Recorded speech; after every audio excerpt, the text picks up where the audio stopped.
Committee on Public Education will come to order. The clerk will call the roll. Chairman Buckley. Here. Vice Chair Allen. Present. Allison. Cunningham. Here. Dutton. Harris. Here. Harrison. Here. Hefner. Here. Hinojosa. King. Here. Longoria. Present. Schaefer. Tallarico. We have a quorum. All right, quorum is present. Members, I want to thank you for your time and attention yesterday. As I mentioned before, my goal today is to cover charges 3 and 4, which will conclude our interim charges. A few quick housekeeping items. Pursuant to House Rule 4, Section 20B, the Committee on House Administration has approved a process for the electronic submission and posting of public comments for each item on today's agenda. The public comments submitted through the portal will be posted on the Electronic Legislative Information Systems, TLIS and TLO, as well as on the House website at the conclusion of today's hearing. Directions of how to submit public comments on the portal can be found on the meeting notice for this hearing. As a reminder, anyone wishing to testify before the committee, please register at the kiosks located in the hallways behind the hearing rooms. If you require assistance in registering or testifying, please contact the committee staff. In addition, there'll be no bills or resolutions to be considered or voted on during interim hearings. All witnesses will register to testify neutrally, as the purpose of these meetings is to gather information in order to compile the committee's interim report. The committee will hear from invited witnesses first and open public testimony at the conclusion of invited testimony. Following the public posting for this hearing, the committee will conclude today's proceedings no later than 6 p.m. To ensure as many people as possible to testify during the public testimony, the committee will close witness registration at 3 p.m. We will make additional announcements as we get closer to 3. Our office administers the ESA and CSA With that, we'll begin with charge number 3. Teacher certifications. Examine the causes for and the impact to student outcomes of the increasing number of newly hired Texas teachers who are not certified by the State Board for Educator Certification. Make recommendations to enhance opportunities for uncertified teachers to become certified and strengthen parental rights and notifications. Okay, we'll begin with panel number 1. The chair calls Kelvie Oser and Jean Streepy.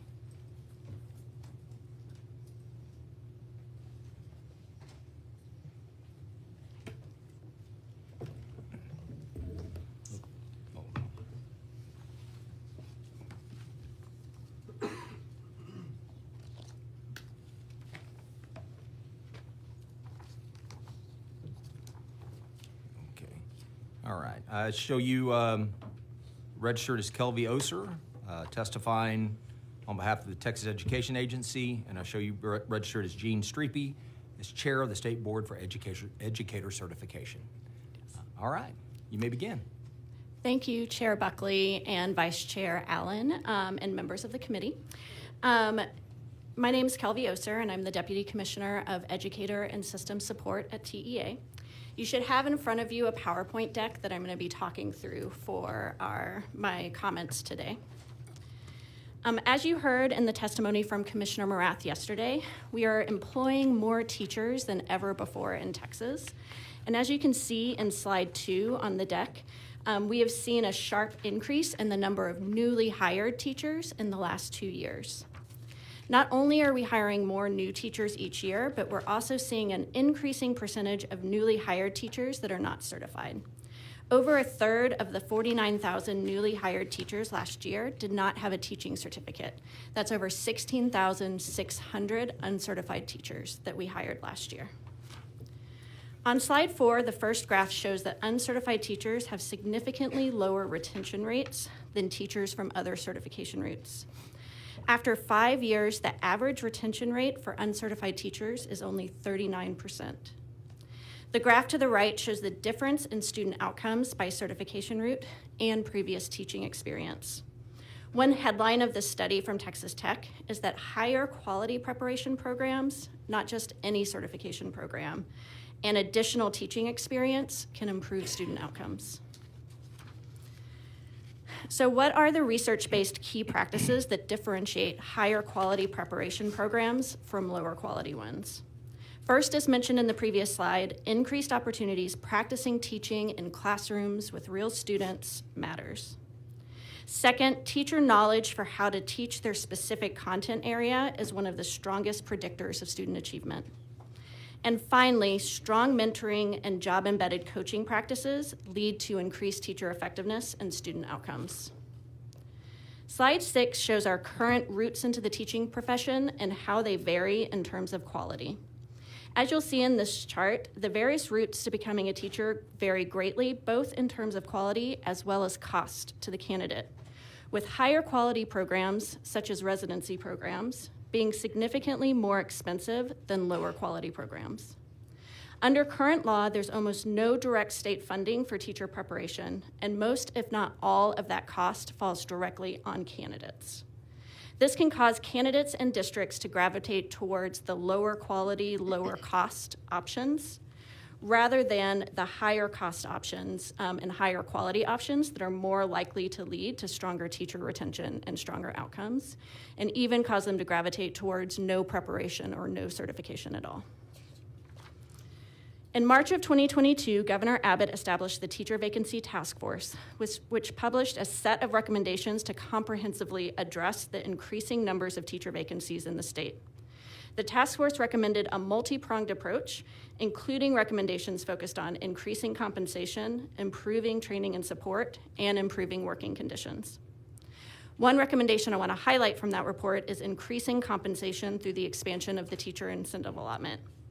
The graph on slide 8 shows that we are seeing significantly higher rates of retention for TIA designated versus non-designated teachers. Also, we know that the potential opportunity for higher compensation, especially earlier in a teacher's career, can lead to increased interest in potential teacher candidates. This means that expanding TIA could lead to fewer vacancies that districts need to fill, more high potential candidates interested in the vacancies that are open, and ultimately many more students being taught by highly effective teachers. In summary, in order to improve outcomes for students and increase retention for teachers, it'll be important to address a continuum of policy solutions. Within recruitment, consider expanding Grow Your Own programs to encourage more high school students and paraprofessionals to become teachers and to get teaching certificates. Within preparation, consider restructuring the certification framework to differentiate between higher quality programs and lower quality options, and providing additional funding incentives to offset the higher costs of the higher quality programs. Within novice teacher supports, consider expanding the mentor program allotment.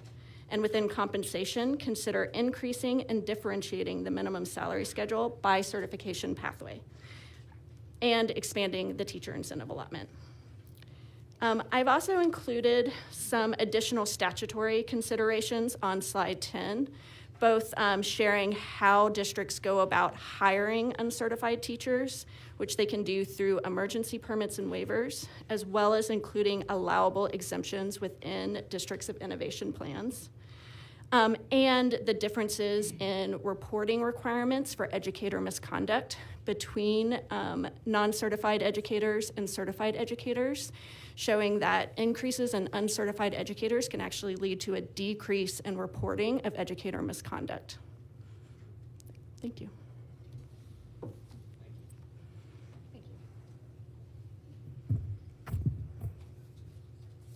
Good morning.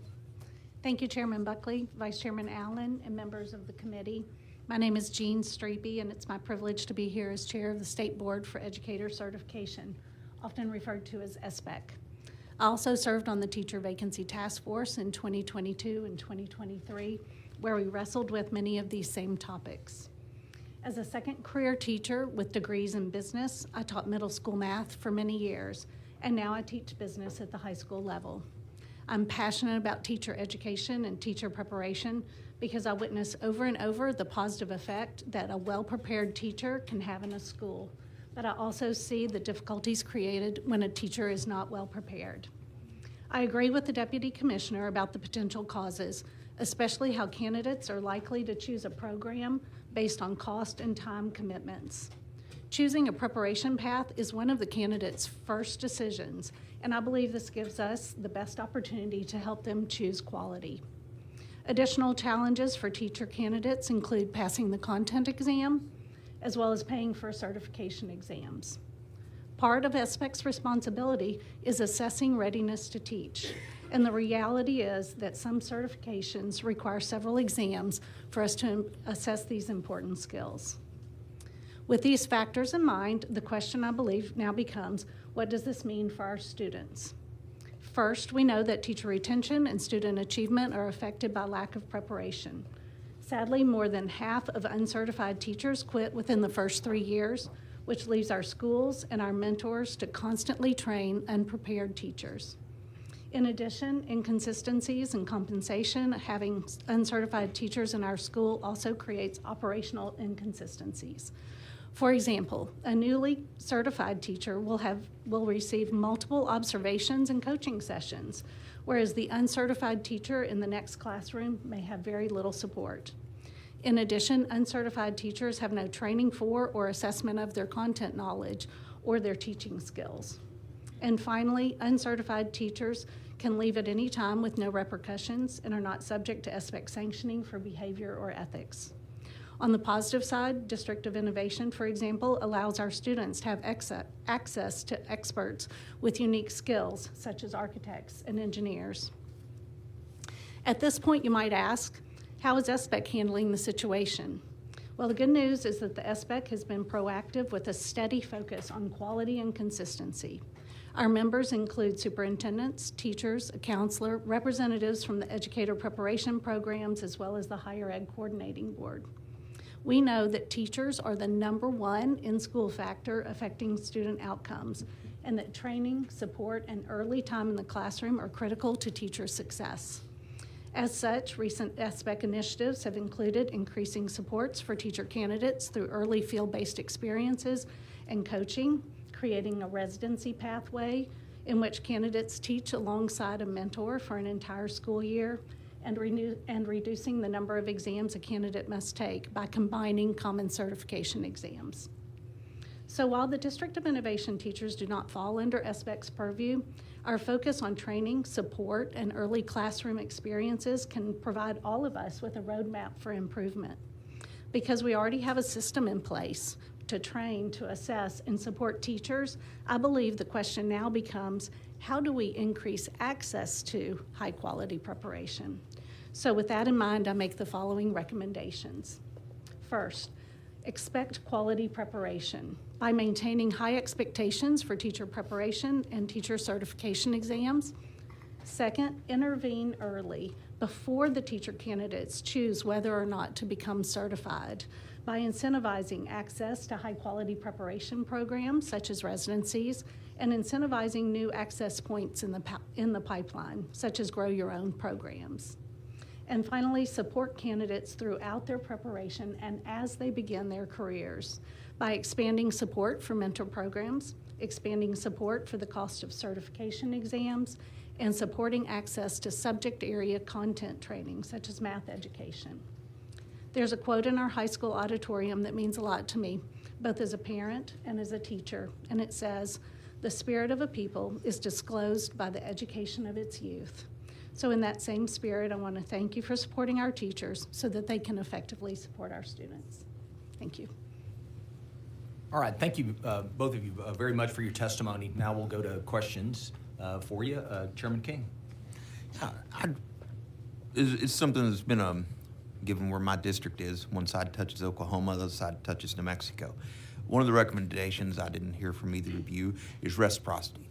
And that seems to be an issue. You got a certified teacher, highly qualified teacher in New Mexico, but that certification, there's no reciprocity agreement between Texas and other states. And it creates a real barrier when you have somebody that is got the degree, they're highly qualified, but they can't get a job in Texas without going through the Texas certification, and there's no more money to go do that and all you know what I'm saying. What are the barriers that we could possibly look to clear to allow a school district that's on the border to hire from another state and put these people in a classroom being highly qualified? It's a good question. I think we do a lot to try to look at our requirements compared to other states and make it as easy as possible for teachers to be hired from other states into Texas. I do think the place where it gets more difficult is when our standards for what it means to be a teacher in Texas are higher than other states. And do we then apply that requirement or not? So a good example of that is the Science of Teaching Reading exam. So if you're coming from a state that doesn't have a comparable Science of Teaching Reading exam, then because that is a requirement for being a certified teacher in this state, we would then accept kind of all of the requirements that that teacher can meet from that other state, but still expect that they pass that Science of Teaching Reading exam before receiving a Texas certificate. So I think like it's going through those requirements and seeing, which ones are really important to us as a state that we, say like if you're gonna actually have your certificate in Texas, that you have to meet these requirements, even if your state didn't require you to do that before you transferred here. And so we are looking at that and happy to follow up with you to share kind of where do we see some of those issues where our state requirements are higher than the requirements for other states related to achieving a teaching certificate. Well, it just seems odd to me that we have these barriers, but the alternative is more alt-cert teachers. Right. And that number just keeps growing. But on the other hand, we are losing Texas teachers to places like New Mexico and Oklahoma because they can step straight into a classroom without the barrier. So it doesn't go both ways. Is my point, and I would like to follow up on that. And over the years I've looked into trying to fix this problem, and I haven't come up with a good way. But with the explosive numbers of alt-cert teachers, it seems like we're letting some really good ones leave our state, and we're turning down some really good ones that want to come in.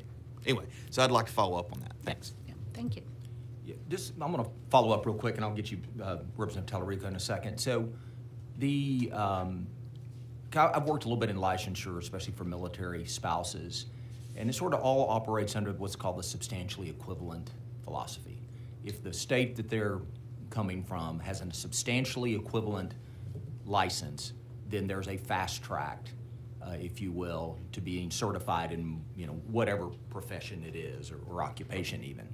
And so when you talk about the Science of Reading exam, which I'm all in for, is that for every teacher or just those that would for the elementary levels? Yeah, so it's just for teachers that are teaching Okay, so elementary it's not reading. beyond that, okay. And the other thing I want us to do here, just for everybody's, just a refresher course, if you will, is, actually for me, just so I understand it well, is how, obviously I know what certified teacher is, but if you could then go over the steps of an alternative certified teacher, what they do training-wise and additional education in the process versus the steps an uncertified person would have to take to get there. We can loop back to that, and I'll go in and let Representative Tallarico ask his question. But I think it'd be helpful if we could kind of internalize in our minds the three areas and what it takes to get there. Okay, so Representative Tallarico, go ahead, and then we'll loop back to that. Sure, thank you, Mr. Chairman. Actually, my question is similar to that about alternative certification, because I know that you can do your alternative certification while you're teaching in that first year. So one is just a question of clarification. So when we're saying, so are those teachers who are not yet certified, but they are participating in an alternative certification program while teaching, are they considered uncertified, or are they considered alternative, even though they haven't gotten that alternative certification? They are considered alternatively certified. Okay. So the growing number of non-certified teachers, they're not planning or participating in any kind of. I guess this may be a dumb question, but why do we allow that? Maybe I'm just curious. Like, what is the argument for allowing that? Is like in emergency situations? I know schools have been strapped and they just need someone to watch a class because there's so much turnover. But I'm just curious, what is the argument for allowing that to happen? So I think there's a lot of reasons. One is really the lack of supply of certified teachers coming into districts, and I do think that is.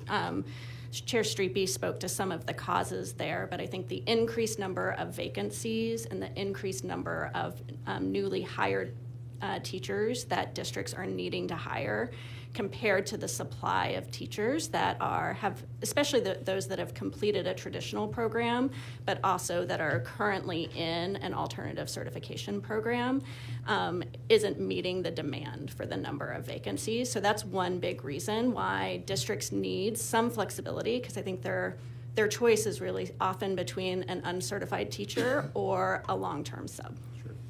I understand that. I'm guess because for alternative certification, you can start teaching and then get into an alternative certification program while you're already teaching. I'm just trying to figure out why that isn't the kind of default.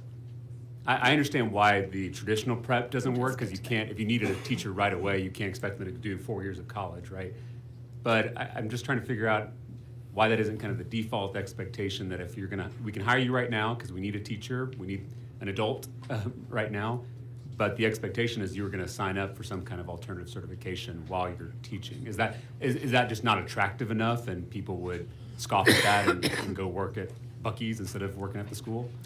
So I might speak to that a little bit, because I struggle with those same things. Why wouldn't someone at least sign up for an alt-cert program? Because at least they would be intern certificate, so they would be under our purview at that Right. point. However, let's just say I go in to teach math and you need me right this minute and I'm not certified. Well, the question is, you could be on an intern cert if you can pass your content test.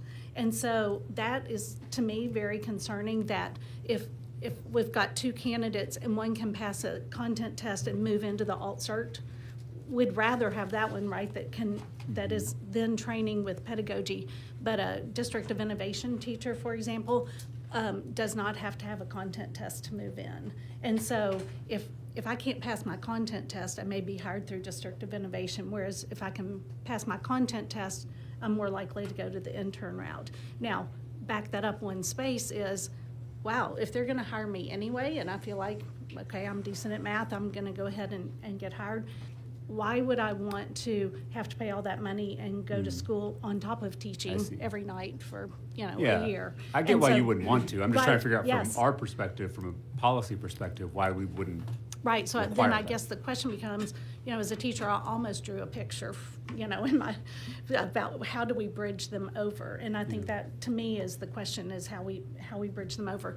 So if the piece that's missing right there is their content test, at least at the beginning, where do we get content support is one of the questions. And then how do we make this an attractive path such that when two teachers are in a building, wow, you're getting all that support from your program. I'm not getting any support and I really could use it. So I think it's a push and a pull. Like, I want that support. I want to be a great teacher. But we also need them to have their content test. And I get it, because I know that even an alternative certification path is still a lot of work on top of all the things we're asking teachers to do and not paying them well to do it. One Go ahead, note yeah. on slide 3, if you look at the change in distribution of certified teachers over time in their pathways, you'll see in 2021 there was a big increase in alternative certification programs. That was the year that we did waivers for content exams because of COVID. So what we saw was, when the content exams weren't in place, we did see a large increase in at least enrollment in alternative certification programs. But over time, when those content exams went back into place, you kind of see that flip-flop and the increase in uncertified teachers. The problem is, when we studied those teachers that got in through those waivers, they had an even lower retention rate because they didn't have the content that they needed to actually be effective teachers in the classroom. So it is like a mixed bag of holding that high standard, but actually having the supply of teachers that you need that can meet that high standard. Okay. Can I ask about compensation real quick before we go back? Well, ask whatever you want. On compensation, I have been a supporter of the teacher incentive allotment, but I also am concerned about the base pay not being high, and I'm curious how y'all think about. I don't feel like it's either or. I feel like you can support something like the teacher incentive allotment that provides these pathways to really high pay for our most effective, most dedicated teachers, while also raising the floor for everybody to make it a more attractive, respected profession. Curious how y'all think about the balance between those two things. Is it an either or choice? Should we think about both? So I think we saw from the Teacher Vacancy Task Force a recommendation that there should be an increase in overall compensation for teachers as well as an increase in strategic compensation. They did state pretty clearly that they didn't think an overall increase in compensation by itself would be enough to address this problem, but that it was an important component. As a Teacher Vacancy Task Force member, I don't know if you want to add to that. Well, I might add that if you're talking about, first of all, I don't think it's an either or. I think it's an and. And then the second piece of that is to have a teacher in a school and the district doesn't support or doesn't participate in TIA, then you're forcing people to move schools for that. And so if someone is willing to switch schools to a TIA district, then that's a different thing. So I think that creates some movement within it, and maybe it's movement we want because we want those to support our schools that need the most help, but you're also creating inconsistencies in the system for somebody who doesn't teach in a TIA district that might be right next to one that does, and the movement between those, particularly in rural areas, is what I've heard. Okay, last question is putting some numbers behind this compensation conversation, because I think we're all talking about an increase and we're not being specific about how much, which seems like the ball game. I know there were, one, I guess, getting clarity from y'all about what is the current state, because I've read that Texas teachers are making less than they did 10 years ago when you adjust for inflation.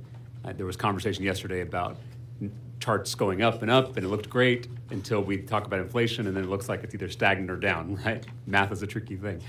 But where are we with how dire is it, and how dramatic do the remedies need to be? I know there were conversations last session about like maybe a $2,000 bonus. Is that going to cut it? How big do we need to be thinking, in your opinion? So I can refer back to Commissioner Rath's presentation from yesterday. So we're currently at an average statewide compensation of $62,474.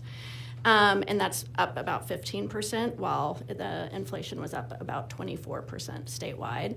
I think one of the issues we see when we talk about how much to increase compensation is that compensation levels look very different based on which district you're in. And many districts over the last 2 years, even without a requirement from this body, did increase salaries in compensation during that time, and many did not or could not with their budgets. And we see that gap can grow, especially between rural districts that are paying at a much lower level than more urban districts. And so I think it is difficult to come up with one across-the-board compensation increase that's right for all districts.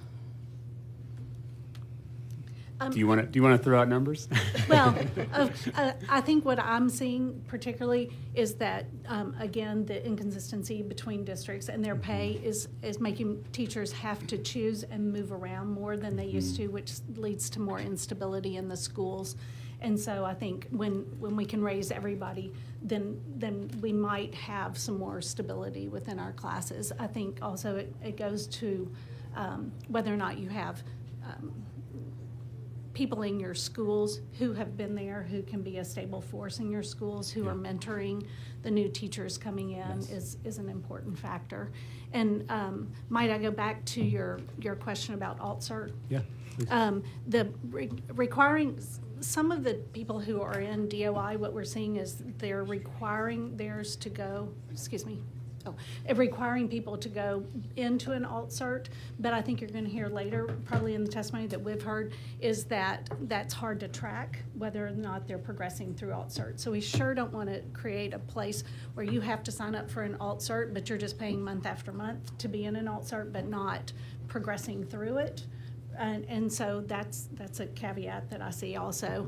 And then also putting a time frame on somebody who's a district of innovation is a little tricky also, because are we going to tell our architect who is retired, who's there teaching architecture, that within 2 years you have to leave or get certified? So those are tricky, kind of things that are going on. And I hear y'all about teachers moving around. There was conversation, I think, last session about giving a bonus just to rural teachers, which I know rural teachers need more money, but for suburban districts are worried because suburban and rural kind of exist near each other. And so it's, you only give an incentive to some districts, you're going to see an exodus from nearby to get that. So I understand the need to kind of address everybody. I know y'all don't want to give numbers, and I respect that. Can I at least ask you, do you think something like a $2,000 bonus is going to cut it, in your opinion?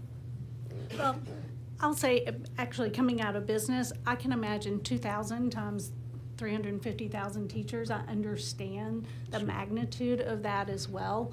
And so I think that's, it's the inconsistency that's driving the problem. Yeah, and I would just be concerned about an across-the-board increase for requiring that across districts, especially when some districts have already increased their compensation. So just really thinking about what is the difference between districts. I think for some districts, 2,000 is not nearly enough, and some may have already increased their compensation to a level that they don't need an additional 2,000 increase. Thank you, Mr. Chairman. Chairman Dutton's going to go in a second. I'm going to ask one quick question just so I can get the sort of the magnitude of this. How many districts use a teacher certification exemption under a District of Innovation designation? It's about 980. Yeah, I have that number. Let's see. I think we have about So we have 982 districts that have a District of Innovation plan, and about 950 of those districts include an exemption for educator certification. So I talked about walking us through this, so just so I'm clear. Okay, 30 years ago, this is true story. My wife also taught business marketing, so she came out of the working in business, decided to teach, alternatively certified, passed the test, then drove to San Marcos, however much, to do that part. That is that form of alternative alt cert, correct? But District of Innovation, you could then say you could do that, or you can just go teach without proving any competency in the content. Is that what you said? That's correct. Okay. And for that example in particular, there are some certifications that you get credit for having that background, and I believe marketing is one of them. Okay. And so you can do that or go So through the it depends on what you want to teach, yes, Yeah, there's what you're qualified to teach, I guess, The- actually, if a degree the is required. CTE area, the Career Tech Ed area, is a little bit of a different animal in that we, of course, want those people to come in and share their experience, right, and their expertise in their particular fields. And so there are some, you'll see some little differences in those. Okay, all right, thank you very much. Chairman Dutton. Thank you, Mr. Chairman. We make this distinction between certified teachers and non-certified. Should we expect more from certified teachers? So I'll take that one. That was one of the reasons I really wanted to say we have steadily moved toward increasing the supports for our teachers and increasing their observations, their coaching, because as I mentioned before, I think it's a push and a pull. What we expect in our teacher preparation needs to be something people want. When I got certified, I wanted the best preparation I could get, right? I was already a professional working, and I wanted that. And so I think, so I asked around a lot, what's the best way for me to become certified at this late point?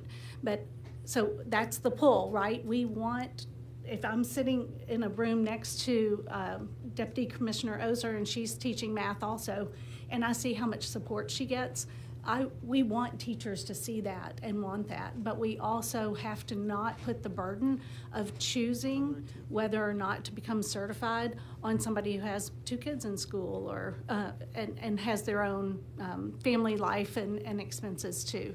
So it's a help from you to help them make that decision, and help from the State Board for Educator Certification, which is we are increasing those. Well, let me ask you, does that mean we should expect more from Yes. certified teachers? I think we should make sure that our State Board for Educator Certification is looking at research and making sure that we are aligned with the most important things that help our teachers be successful. I know, but that doesn't get at my Yes, the okay. question I'm asking. Okay, let me ask you this way. Is there any data to support that we should expect more or get more from certified teachers? So are you saying, what specifically are you thinking about? Are you thinking about that some teachers don't know their content? Or No, are you I'm not. thinking about? Just Yeah. answer my question, please. I'm just trying to figure out. We spend a lot of time on this distinction between certified and non-certified teachers. And what I was sitting here thinking was, what difference does it make? And if it makes a difference, where do I go to look to see that it makes a difference? So I do think that we have some research that shows that some certification and preparation programs do make a difference In what? in student outcomes and in teacher retention. Okay. And teacher retention is actually a better than you think proxy for student outcomes, because teachers who are retained over time are more likely to increase their effectiveness in that first 5 years and hit a higher level of effectiveness. So if we can't keep them in that first 5 years, we're actually turning over new teachers who are less effective. So I do think our certification programs should be producing teachers who are performing at higher levels with students and are more likely to retain their teachers. And we see residency programs do that. We see traditional undergraduate programs do that. And we see that from some of our alternative certification programs, but not all of them. And so we could look at student outcomes that would show that students who have certified teachers have higher outcomes or better outcomes than non-certified teachers. Correct. Is that right? Yes, and there's some researchers, I think, that are on a panel next that can share some additional research to that effect. Okay. And my last question has to do with, you talked about teacher retention. The teachers who are leaving the profession, are they disproportionately alt-certified teachers? Yep, so if you look at, I think it's slide 4, this is one that's not labeled, but has the retention graph and one of the research graphs, but we do see that traditionally, undergraduate to traditional programs have the highest retention rate. What we don't have here is yet our residency programs, but we see those have an even higher retention rate than these programs. Whereas uncertified teachers have a much lower retention rate and alternative certified teachers have a lower retention rate. And so would that mean that if I looked at, or there's data someplace that says that the greater number of teachers leaving the profession aren't certified teachers, they're alt-certified or some other non-certified teachers? Is that right? That's correct. There's What- a larger number of those teachers leaving in their first 5 years. Would that be greater than 50% of them, or 60%, or 70%, or? Yep, so we see uncertified teachers only have a retention rate of 39% after 5 years. So 60% of our uncertified teachers have left the profession within their first 5 years. Okay. All right. Thank you, Mr. Chairman. All right, Vice Chair Allen. Thank you. What is the problem we're trying to solve here today? Teachers coming in or teachers going out? I would say both. I would say both too, because no new teachers are coming in. And I would like to think that that was because the profession is not attractive. It doesn't pay well, it's stressful, it's full of tension. going out. We're running away certified teachers who don't ever want to see the classroom again, retiring by the dozens. And when I talk to retired teachers, you know, do you want to go back and sub? No, I don't want to go back in there anymore. I never want to see the classroom again, because the profession is not a profession. And so I can remember as a teacher, as a principal, people stay where they are happy and they are appreciated. That's what they want. And when they're compensated, and we always say, well, throwing money at the job does not help. Yes, it does. People have to live. They have to pay their light bill, their gas bill, to take care of their children. They want to live at the same level as, well, they should even live better than middle class. We are destroying the profession. Nobody's coming in. The colleges and universities don't have students in the education teaching profession coming in. We've been looking at this for a long time. We have killed education from this point of view. And so, make the job attractive, make the job professional, would you say? Pay the teachers, treat them as the professionals that they are. They are the professionals. You want the test scores to go up? You take care of your teachers. Teachers teach. Administrators don't teach. Parents don't teach. Teachers teach. They make the difference in the test scores and the children. Make the environment positive. We don't go in and make teachers unhappy. We don't fire them on the spot like we do in HISD right now. We fire them in the classroom. You go home because you didn't pay attention to that kid that had his head on the desk. On the spot. We are just violating all of the rules that the state has in Houston, that's where I'm from, that makes the profession a profession. And so who suffers? The children. Think about the impact that that's going to have 30 years from today. This generation of children that we are teaching now, think what it's going to be like. If 42% of the children are passing the test, that's not their fault. That's our fault. That's the profession's fault. And so what I recommend is treat the teachers as professionals, pay them well. Bonuses and splitting teachers are making a part. You get a bonus and you don't get a bonus. You get a bonus, but you get a bonus. And when you work at 12 o'clock at night, you come in and do in-services and programs on your own time. That's not a profession. We need to make this a profession and stop playing with kids and education and playing with teachers. The impact is going to be great. I'm thinking about my great-grandchildren right now. My baby great-grandkid is 4 years old. What kind of world is this going to be for him when we come out? And so we don't support our teachers with mentors. You heard it. First-year teachers drop out in the first 5 years of school. We already had a certification, alternative certification, when we saw the problem coming, that teachers were leaving the profession, and we started doing alternatives. So what's wrong with what we had? This is unreal what we are going through now. It is a sad situation that we are going through in the state of Texas, and particularly in the Houston Independent School District and all the other districts that the states are taking over. That's just my 2 cents worth. Thank you. Representative Schaefer. We focus a lot on the word certification, and we forget about the concept of subject matter expertise and subject mastery. There are a lot of people in the private sector who have subject mastery and expertise who might come into the classroom, but at times we put up too many barriers in the name of certification. There's a tendency for some in the education world to say, if you want to get into education, you've got to go get more education. And to get that education, you have to come to us in education. So it becomes a self-licking ice cream cone.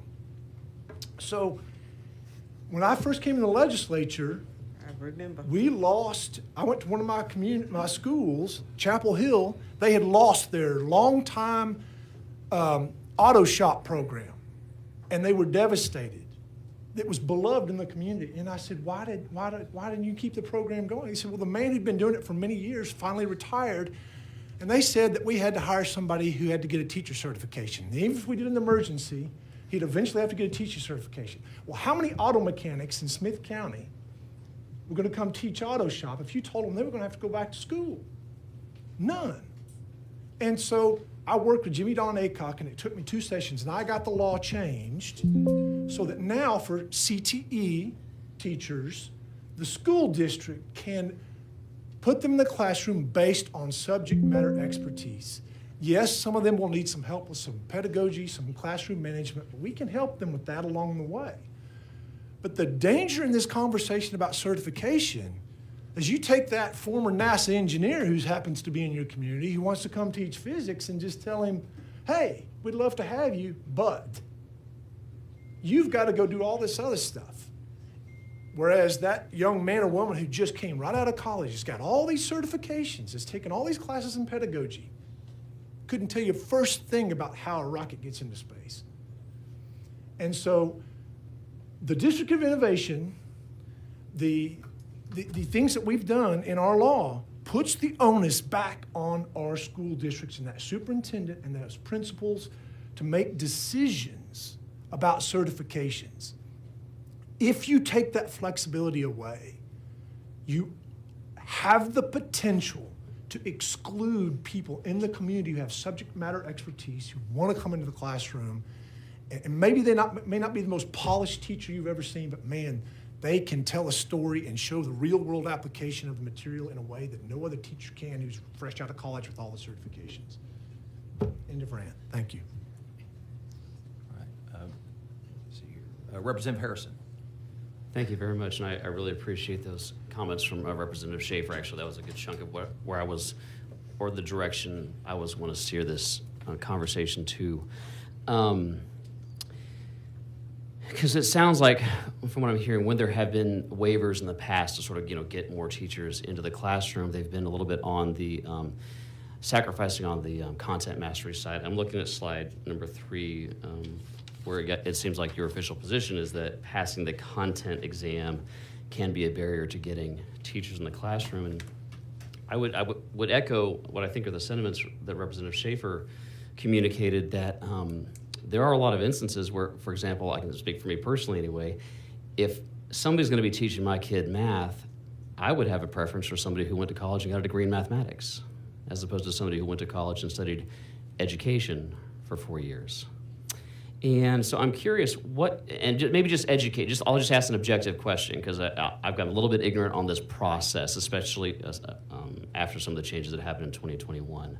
What is the path for somebody like a retired diesel mechanic who wants to teach shop in some of the CTE programs, or somebody who got a degree in mathematics and a year or two out said, you know what, I'd like to teach, or maybe somebody who worked in mathematics or engineering for their career and said, I want to go teach. Can you just maybe just give us all a baseline? What is the process for somebody who did not go to school for education but said, you know what, I feel called, I want to go be a teacher? So I'll take the general, and if you don't mind taking the specifics. So if someone is standing right there and they say, I'm a math content, we want that deep math content in our schools, and you can see it in different people in our schools, and people rely on them. We want them, which brings up a question about secondary certification maybe being different. But for now, we've got somebody who has that math content. They can choose with their school to be hired through District of Innovation, and off they run. And so that would be the uncertified path. Just real quick though, so just Yes. let me peel at that. When you say, so it's a DOI and off they run, it's just the district can say, you're hired. You're hired That's and it. you're in the classroom. They're in the classroom next day. Is there Yeah. a probationary period? Is there any other certification requirements? No, just No. hired and you're in. Well, the district could put something in place. So a district could say, we're going to hire you and that's it. Or they could say, we're going to hire you, but we want you to sign up for an alt-cert program. Or we're going to hire you, but we want you to go through some training. But Just out of curiosity, do you our know, are side, most that's districts it. doing that, adding additional hurdles there, or do we know if that's not? I'm hearing that more and more, and that's actually why I brought that up to Representative Tallarico when Right. he asked that question, because, again, actually to Representative Schaefer's question, do we really want our shop teacher or our architecture teacher to have to jump through hurdles? So that was the same response. The other choice is then they can sign up and go through an alt-cert program. And so if they go through an alt-cert program, then they have to have 150, they have to have 50 hours in the classroom before they go in. They have to pass their content test. And so I think one of the things that I've seen is we kind of have two questions more. Are these people who are going to teach engineering and maybe even mathematics or business, or are they going to teach our second grader how to read? And so I think those are two different conversations to look at it maybe from that point of view as well. The District of Innovation, I was going to say something about that one, but the District of Innovation teacher, that's really more up to the district. Oh, no, I was going to say. So of those 900 or 850 districts that have decided to do District of Innovation, one question might be, which of those now tell your parents that you have made this choice and you've made it for this reasons? You know, I've hired Jean Streepy, she has a business background, and she's going to be in your classroom, and we've made that choice to hire that teacher. Or is it that they don't tell their parents? So that's another thing that you'll have to look at as well, I believe. And thank you, that's very informative. And I will readily grant there's probably a distinction between elementary and then secondary, post-secondary. But what if anything is the state doing to incentivize bringing in SMEs,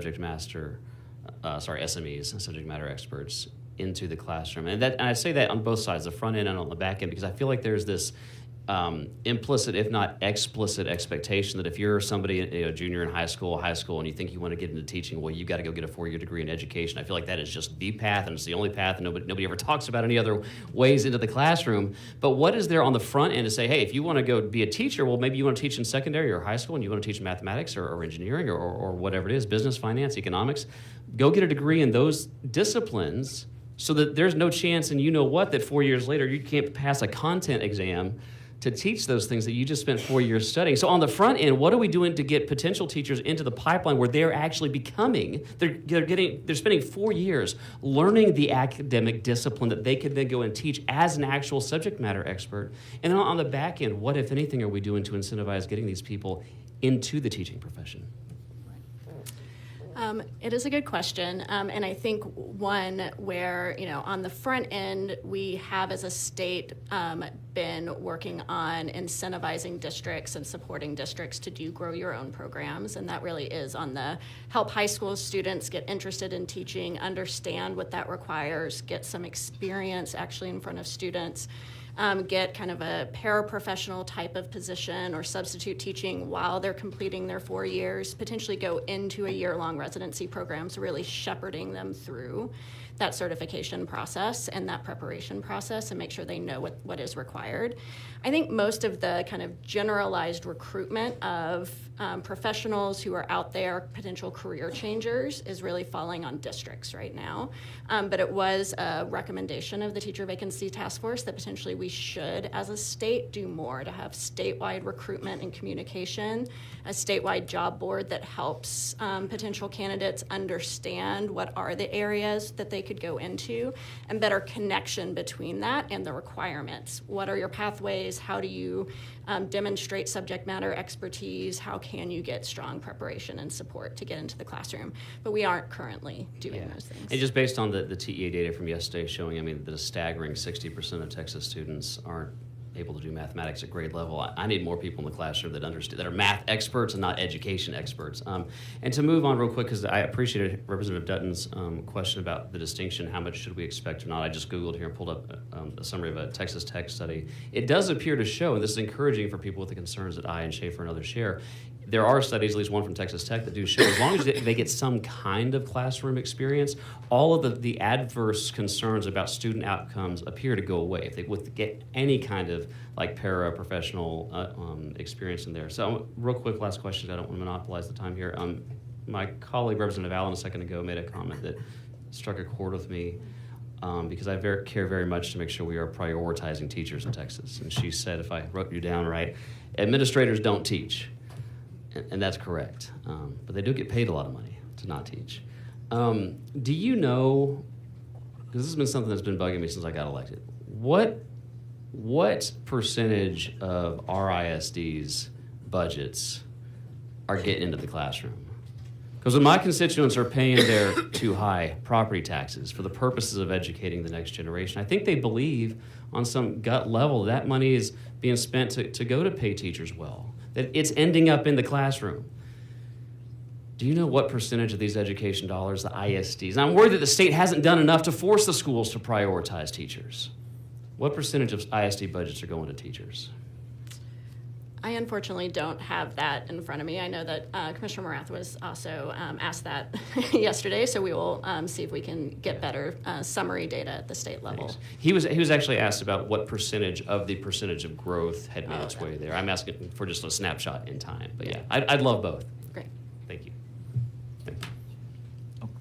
Yeah, just one thing I think would be really good for the committee to see if you have it, and I don't see it in the appendix. Do we have it broken down where our non-certified teachers are in terms of distribution? Are they mainly in elementary, are they in middle school, are they teaching CTE or whatever? I would like to see the distribution of where, because that's gonna tell me that that's gotta be the area where there is the largest shortage, you know, what the most critical areas. So if we can get more granular on that, I think that would help us. Yeah, in the appendix, I've got broken down by region, but we can also get broken down by area. I think actually the Texas Tech study did that as well. So Okay. Dr. Kirksey, who's here, may be able to speak to that. All right, very good. You good? Yeah. Yeah. Chairman Dutton, and then we'll go to I just had one follow-up, and it's kind of related to the chairman's question. Do you all have reasons why non-certified or at least alt-certified teachers are disproportionate leaving the profession? Yeah, it's a good question. I think what we see is that your first year of teaching, and I know Representative Allen was a teacher, Representative Tallarico was a teacher, I was a former teacher. Those first few years of teaching are really hard. And it is on a very steep learning curve, and we find that then without additional preparation and support, it is easy for those teachers to say, this profession isn't for me. And so I do think, part of it is how do you get teachers actually ready in their first year so that they can feel successful in the classroom, such that they want to stay over time. So that would be my hypothesis. I don't actually have hard data that says uncertified teachers are leaving for this reason. So we don't have any studies or anything that suggest that since they're choosing to be alt-certified, they may have chosen one profession that didn't work out, and so they do the fallback. The default for them was to go into teaching until the other profession worked out. I saw that someplace, and I wondered if you all had any response to that. I haven't seen any data to that effect, but I definitely think that's a plausible hypothesis. Also, I would say, there is like a level of choice and investment from someone who's going through a preparation program, and because they've invested in working towards their certification, it may make more sense for them to stay in the profession over time because they've obviously shown that level of investment, whereas someone who's coming in not entering a certification program hasn't said, like, I'm committing at least my time and some of my money towards actually going into a preparation program, and therefore definitely saying I'm committed to staying in this new profession. Well, I guess finally, I guess you don't ask the question when someone comes into the profession and seeks to be alt-certified, where they came from or why they chose to do it that way rather than go through a teacher program?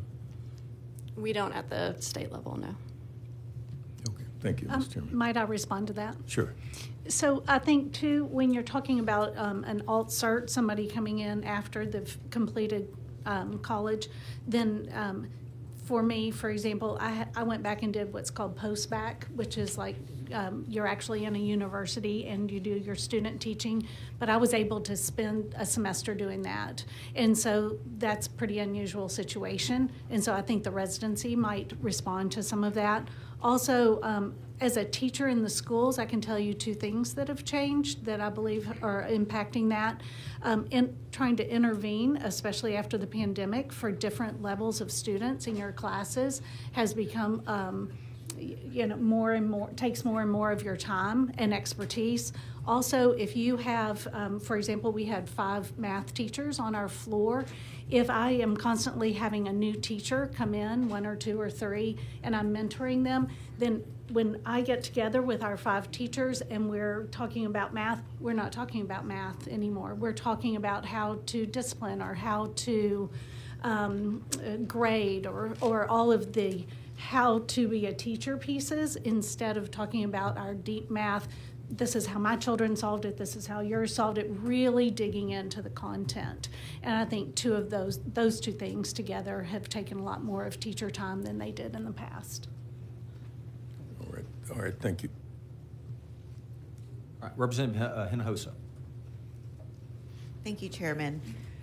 Does the TEA collect any data on the number of teachers that are in our school districts that come on a visa from another country? We have numbers on when we provide teachers J1 visa transitioning. Now I'm going to blank on what the name of it is, but there is a certification that we provide to teachers who are coming in from other countries in partnerships with districts. I would love to see that data. I keep hearing more and more examples of this happening in Central Texas school districts, and I'm curious what that looks like.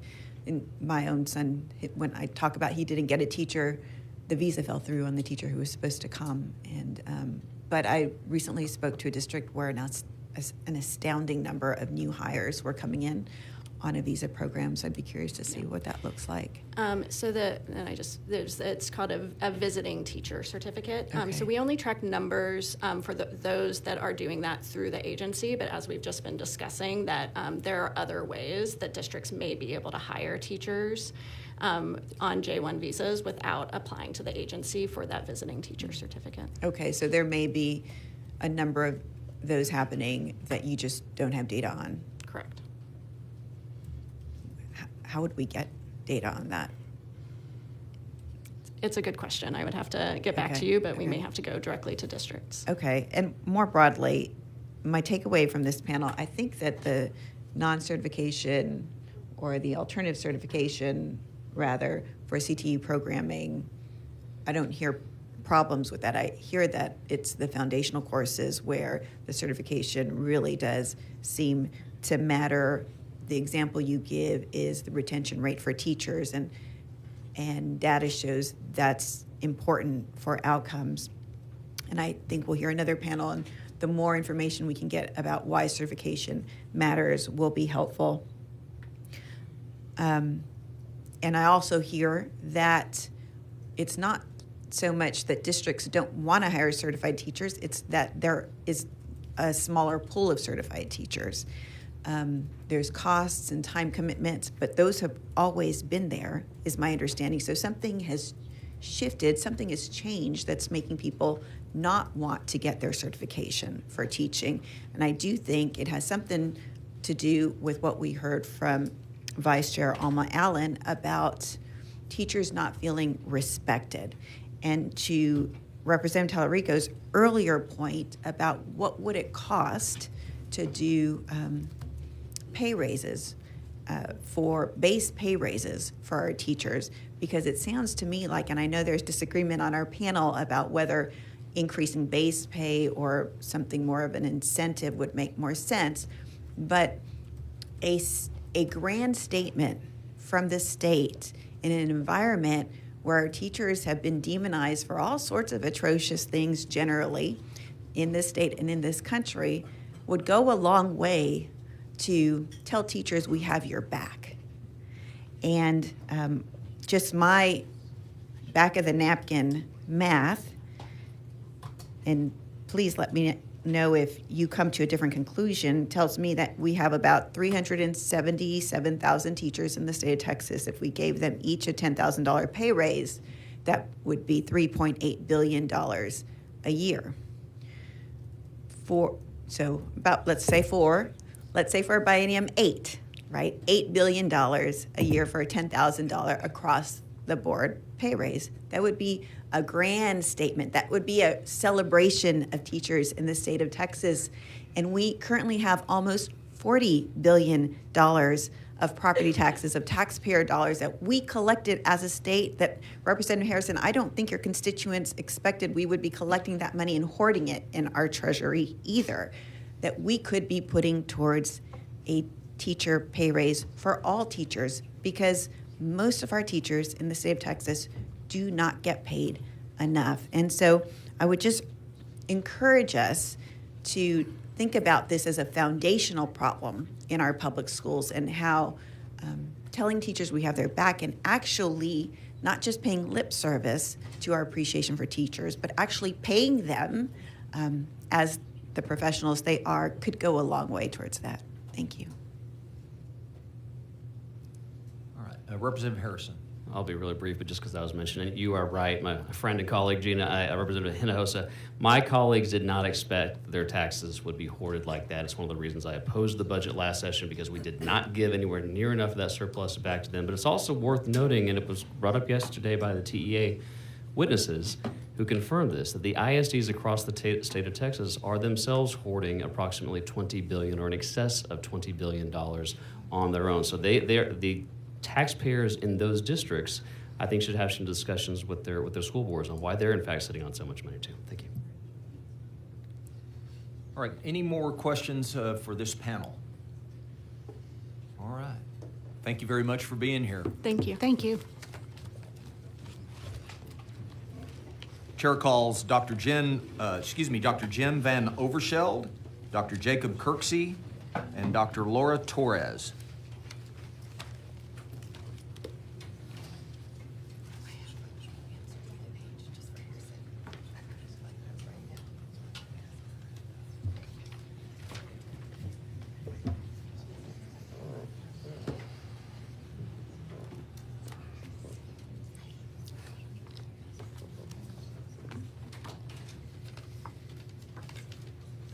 Okay, I show you registered as Jacob Kirksey from Texas Tech University. You'll be testifying today. I have you registered as Jim Van Overscheld. I say that correct? And from Texas State University, and you'll be testifying today. And I have you registered as Laura Torres from University of Texas. It's hard for an Aggie to say it. I'm just kidding. University of Texas at Austin, and you'll be testifying today. No, we're glad you're here. Thank you. Thank you very much. I'll let y'all decide who goes first. I'll go first. Hello, good morning, committee members. I'm Dr. Laura Torres. I work in the College of Education at UT Austin as Director of Data Analytics, Assessment, and Translational Research. I'm also a proud product of the Texas public education system, having grown up in Texas myself, gone through Texas public schools, and I've been disheartened to hear of the many people, even close friends and family, who have given up on sending their kids to public schools, who have given up on their dreams of becoming a teacher in Texas. And that is what has drawn me to this work. Today I'm presenting a two-pager on the latest research on the topic of uncertified teachers in Texas. This data comes from two primary sources, one being quantitative analyses from longitudinal state data from the Texas Education Research Centers. It also comes from rigorous qualitative interviews that we've conducted with over 20 district leaders and administrators from across the state, from both rural and urban districts of varying sizes. This research is also an extension of a prior study we did on educator preparation pathways and their impacts on student learning outcomes and teacher retention. That was called the Teacher Tipping Point. It's on the back of your handout as well. So this is the handout on uncertified teachers right here that I'll be presenting today. So with 50% of our newly hired teachers without a state certification, district leaders are basically put at a tipping point where their only options are to hire teachers without state certification to fill their classrooms. So this leaves us the question of, to what end are we going to continue in this direction in Texas? I want to draw your attention to this takeaway here that we had from our previous study on the first page, which is preparation and experience matter when it comes to student learning outcomes. That is still very much the case today. Below that, you see 73%. That was a snapshot from 21-22 of the percentage of uncertified teachers with no classroom experience. So that's 3/4 of teachers we're putting in, of these teachers who are in classrooms without classroom experience. That means we're putting teachers without preparation in our classrooms. Below that, this is research from my colleague here, Dr. Jacob Kirksey of Texas Tech University in Circle.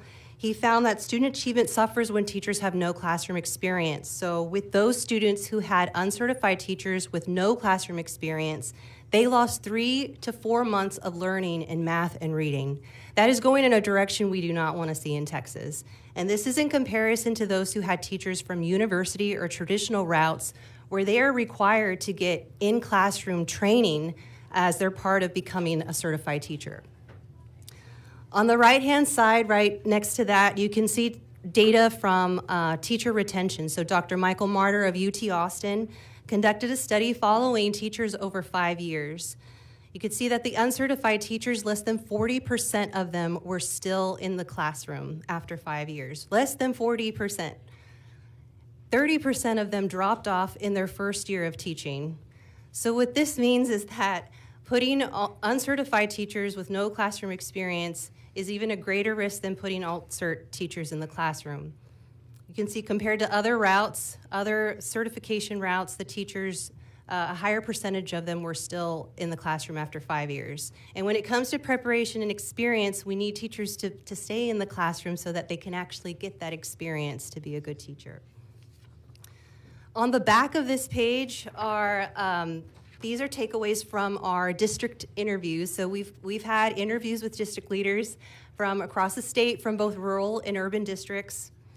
The key takeaways we are finding when we're asking them, what are your hiring practice when hiring uncertified teachers? What are the challenges you're experiencing, and what are your recommendations?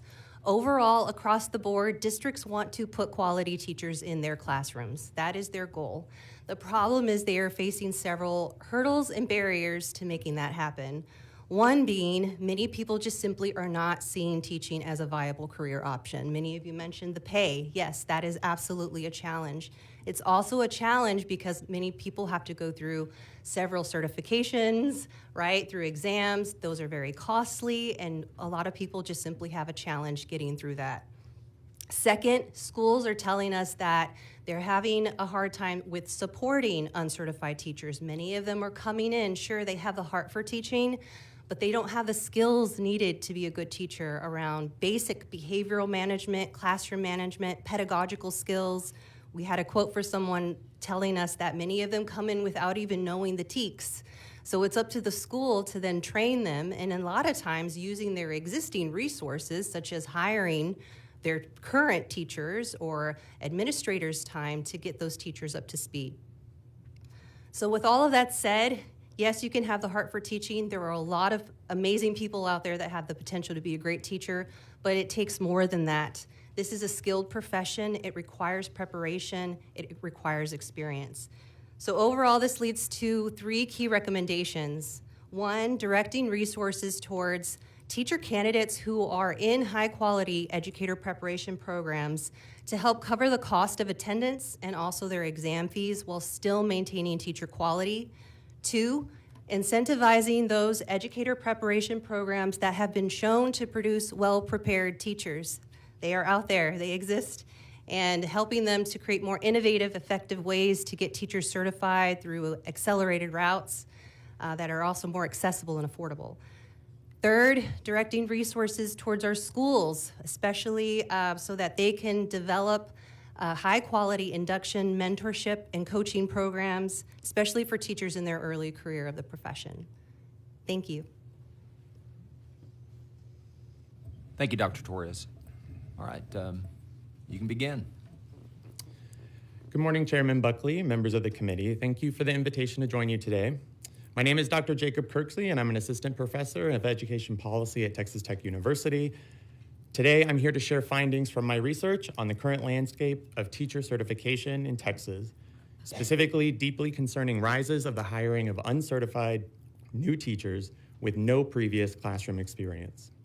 To begin, let me clarify what I mean by new uncertified teachers.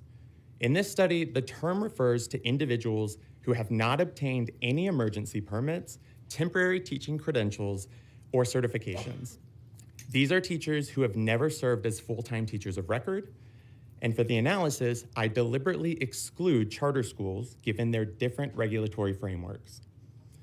In the provided policy brief, I'm going to be directing your attention to a few select figures and tables that highlight the most critical findings of my study, but I welcome any questions you may have about the broader content within the policy brief. In the most recent data, uncertified teachers account for nearly half of all new first-time teacher hires statewide and made up over 80% of these hires in 40 largely rural counties in Texas. You can see this reflected in Figure 1 on the first page. So who exactly are these uncertified teachers? As shown in Table 1 on the second page, there is one statistic that is particularly alarming. 1 in 5 uncertified teachers does not hold a bachelor's degree. And 3 out of 4 have never worked in a public school. What's even more concerning is where these uncertified teachers are placed. They are not confined to filling vacancies in high schools or CTE courses alone. Rather, as shown in Table 2, they are spread across classrooms in the same proportion as we find other new teachers, including leading classrooms in early childhood, elementary, and special education. I know I don't have to tell you that this statistic was shocking as a researcher, and I can't imagine what others may be thinking as parents or grandparents of young children. Despite the increase in uncertified teachers, until recently, we've had little evidence as to their impact on student outcomes. The headline of my study is stark. Having an uncertified teacher with no previous classroom experience results in a loss of 3 to 4 months of learning in reading and math. These findings complement those of Dr. Van Overscheld's study on the impacts to high school students. You can look at this in more detail in Figure 3. Note that the negative effects are for uncertified teachers with no previous class experience. This is not the case when the uncertified teacher was a former paraprofessional or long-term substitute. But the problem goes beyond test scores. Uncertified teachers are often placed with our youngest learners during the most formative years of their education. Think back to 2020, 2021, when schools in Texas were desperately trying to re-engage students and provide countless resources that they could muster. That year, hundreds of thousands of kindergartners and first graders were entering public schools for the first time. This is particularly troubling when we consider that Texas requires that students, if it's their first time in public schools, be screened for dyslexia, a task often carried out by their classroom teacher. The data in Table 3 presents a stark reality. These students of uncertified teachers who were first graders back in 2021 were significantly more likely to be overlooked for dyslexia services by the time they reached 3rd grade. They were also more frequently absent from school in both 1st and 2nd grade. Now, speaking from personal experience, I can tell you that missing out on early dyslexia intervention can have long-lasting consequences on a student's academic and personal development.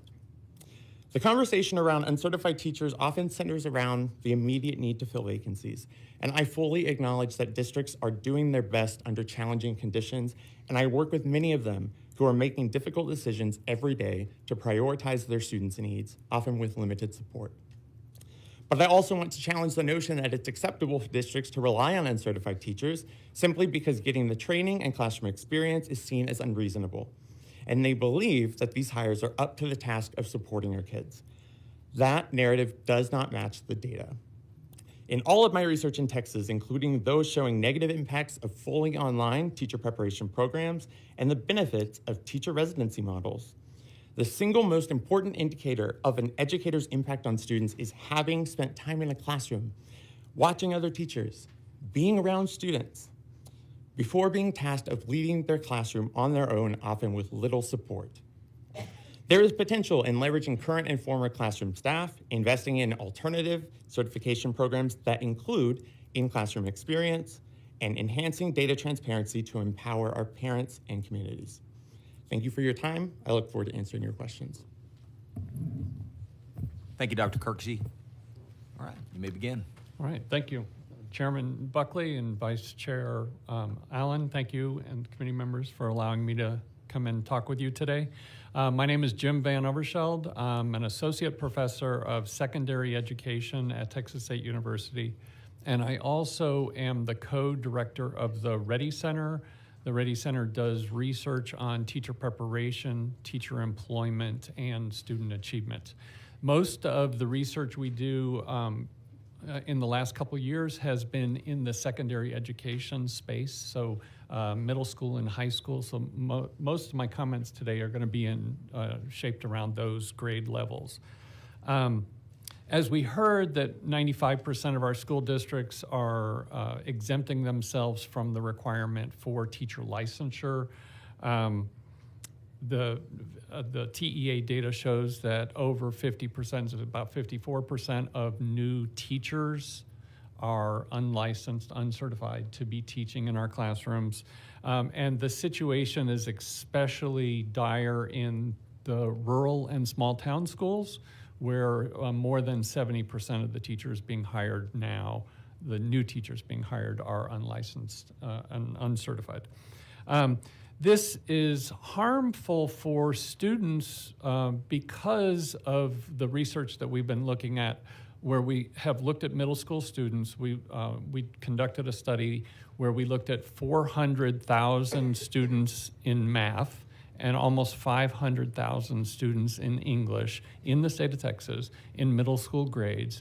And we tracked students taught by 3 different kinds of brand new teachers.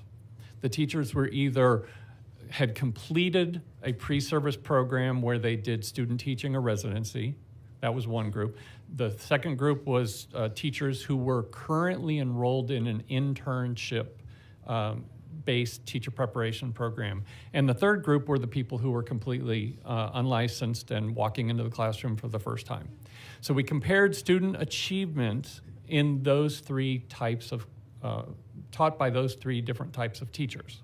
And what we found is by far the most effective first-year teachers were those who had completed a pre-service program with student teaching or residency.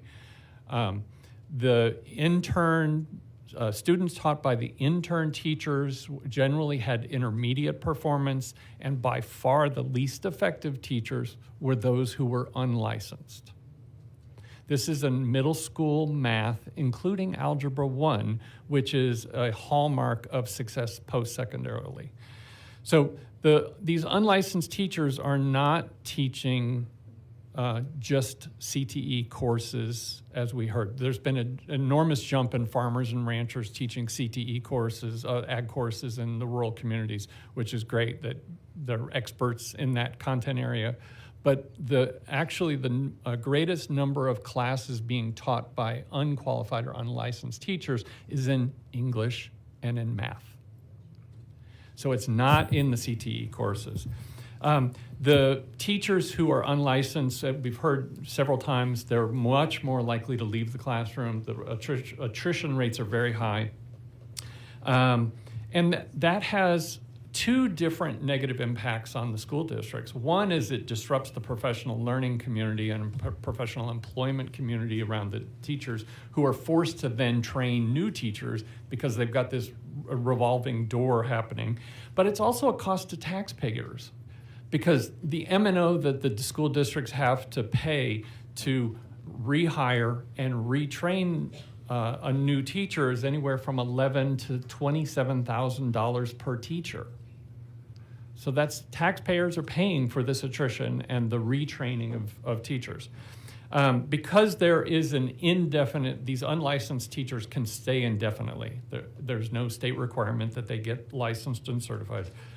There's a strong disincentive for teachers to get licensed, and we've seen a dramatic decrease in the number of people going to get licensed because of the cost. According to our recent analysis of the TEA data, almost 400 school districts have exempted themselves from parental notification. So they are hiring these unlicensed teachers who are negatively impacting the students by up to 3 months of learning loss. And the parents are not being told this. So 3 recommendations we have are to limit the duration with which these unlicensed teachers in the core subjects, not the CTE, in the core subjects, the duration that they can stay uncertified and unenrolled in a teacher preparation program. The second is to eliminate the exemption for parental notification. Make it so that school districts have to comply with existing laws and notify parents so that parents know what their kids are actually being taught by. And then a third recommendation is the TEA website for verifying a teacher certification does not allow searching by school. So if you do a search for Karina Perez, you get 65 people with that name. There's no way to know if the Perez teaching in my daughter's high school is the one that's actually on this list somewhere. So thank you very much. All right. Thank you for your testimony. Members, we'll go to questions now. Chairman Dutton. Thank you, Mr. Chairman. You certainly present an alarming picture of hiring uncertified teachers. I wonder if there's any data, though, that reflects the placement by campus of these uncertified teachers. The agency has data on where the teachers are being placed, and they have data on where the subjects they're teaching in. But my concern is, are they disproportionately placed, for example, in inner city schools? They are placed, I don't remember in the inner city schools. I would, if I remember correctly, the answer would be slightly no, but they're more likely to be in low income schools regardless of where they're located. Well, low income would generally be the same thing as inner city almost. So I'm not sure that's a distinction without a difference. But rural and small town schools will also yeah. qualify in that regard. And so it concerns me that we ought to recommend that these uncertified teachers never be disproportionately placed in a particular campus. Does that make sense? Yes, that makes sense. Because many times we're trying to fix a campus particularly, and we sometimes believe that there's something wrong with the students over there, when in fact what we're giving the students is of a quality that's less than everybody else is getting. And then we begin to think that the problem is intractable. I mean, we can't fix it. And yet, you know, if you put all these uncertified teachers there, and you just keep a revolving door, you're never going to fix it.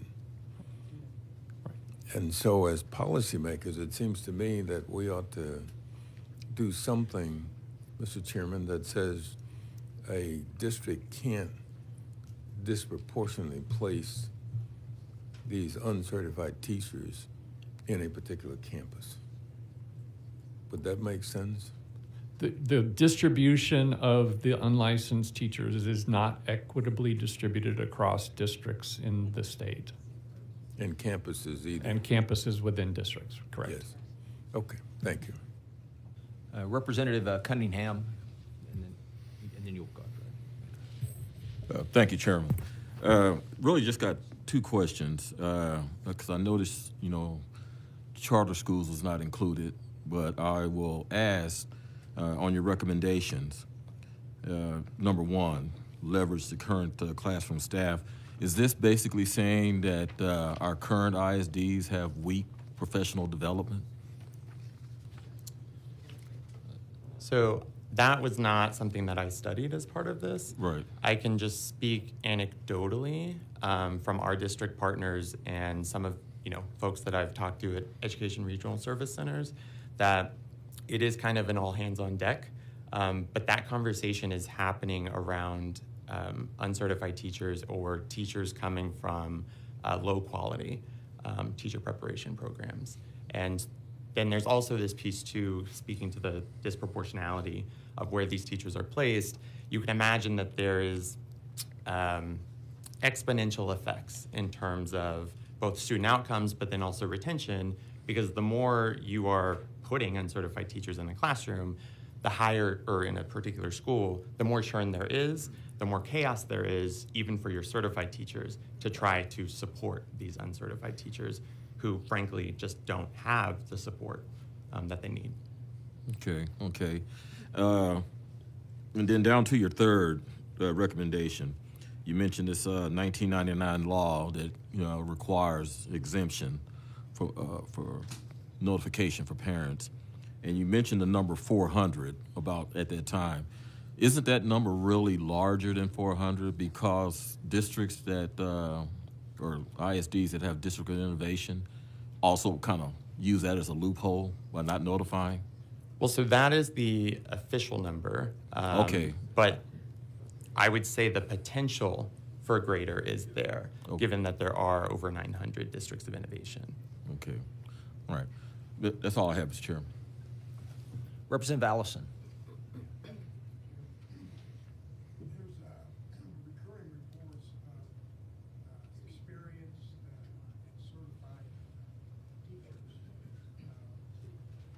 I'm sorry. There are recurring reports of experienced and certified or retired teachers that want to come back. But they're either prohibited by the one-year sit-out rule, or the district's going to have to pay a premium or a surcharge for them to come back, and can't afford to do that.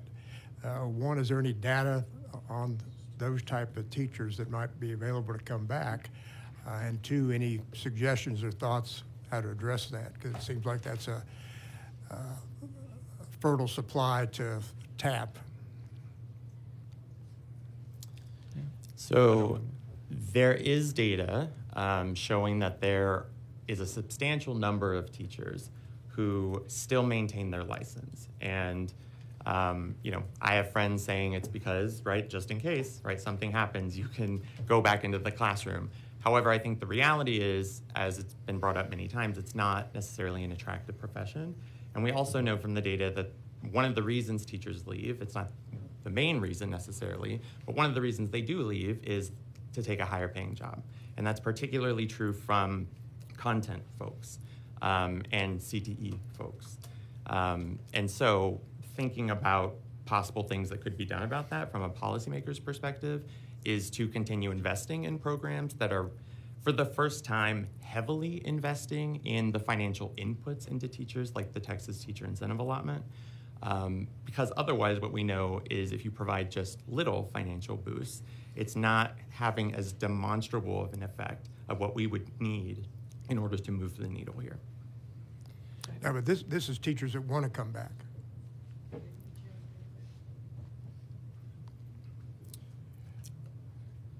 Did we not pass that bill last? It didn't pass? So there's not data on teachers who want to come back. I can say that because that would take some more qualitative efforts to really identify those teachers. And I'd like to comment on the financial side of it from a school district standpoint.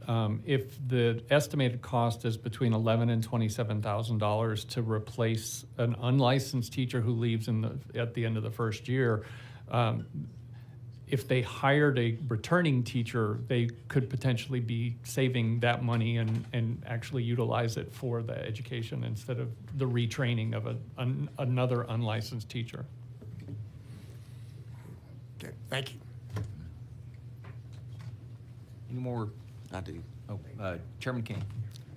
I've just got some Representative Allison to follow up on. You know, you've been on a committee a long time when history repeats itself. So 10 years ago, about 12 years ago, there was a huge problem with recruiting new teachers because of all the rehires.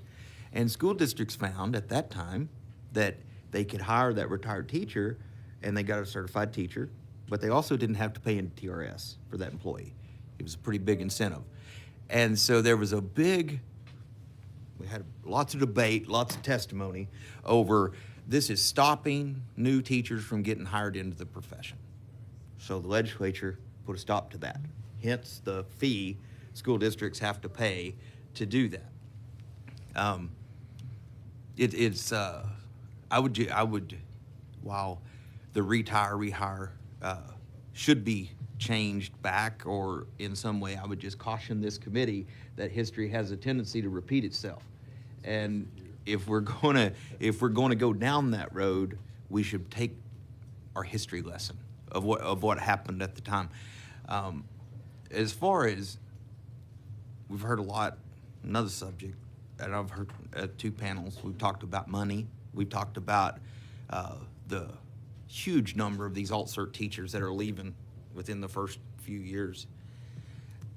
Testimony I've listened to over my career suggests to me that, as Dr. Allen pointed out, teaching is no longer viewed as a profession. It's an underpaid job. It's part of it. And classroom discipline. I haven't heard, every school teacher I've ever talked to, every time I've sat on this dais and listened to testimony, money is, you bet, money's an issue, and teachers need to make more money. That's never been the number one reason a teacher has given me for leaving the classroom. Do you have any data on that?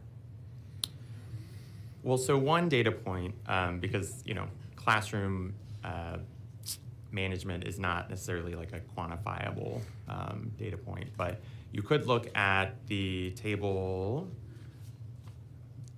3 that talks about how there's increase in absenteeism for first graders who had an uncertified teacher, and that persists through second grade.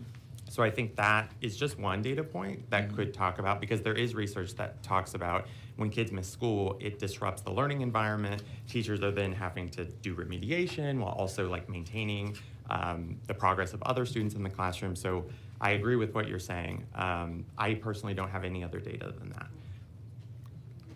I can speak to some of that based off of the interviews we're having with district leaders and administrators. These are still in progress, but what we are hearing from them in terms of why are teachers leaving, the key word there that's popping up is overwhelmed.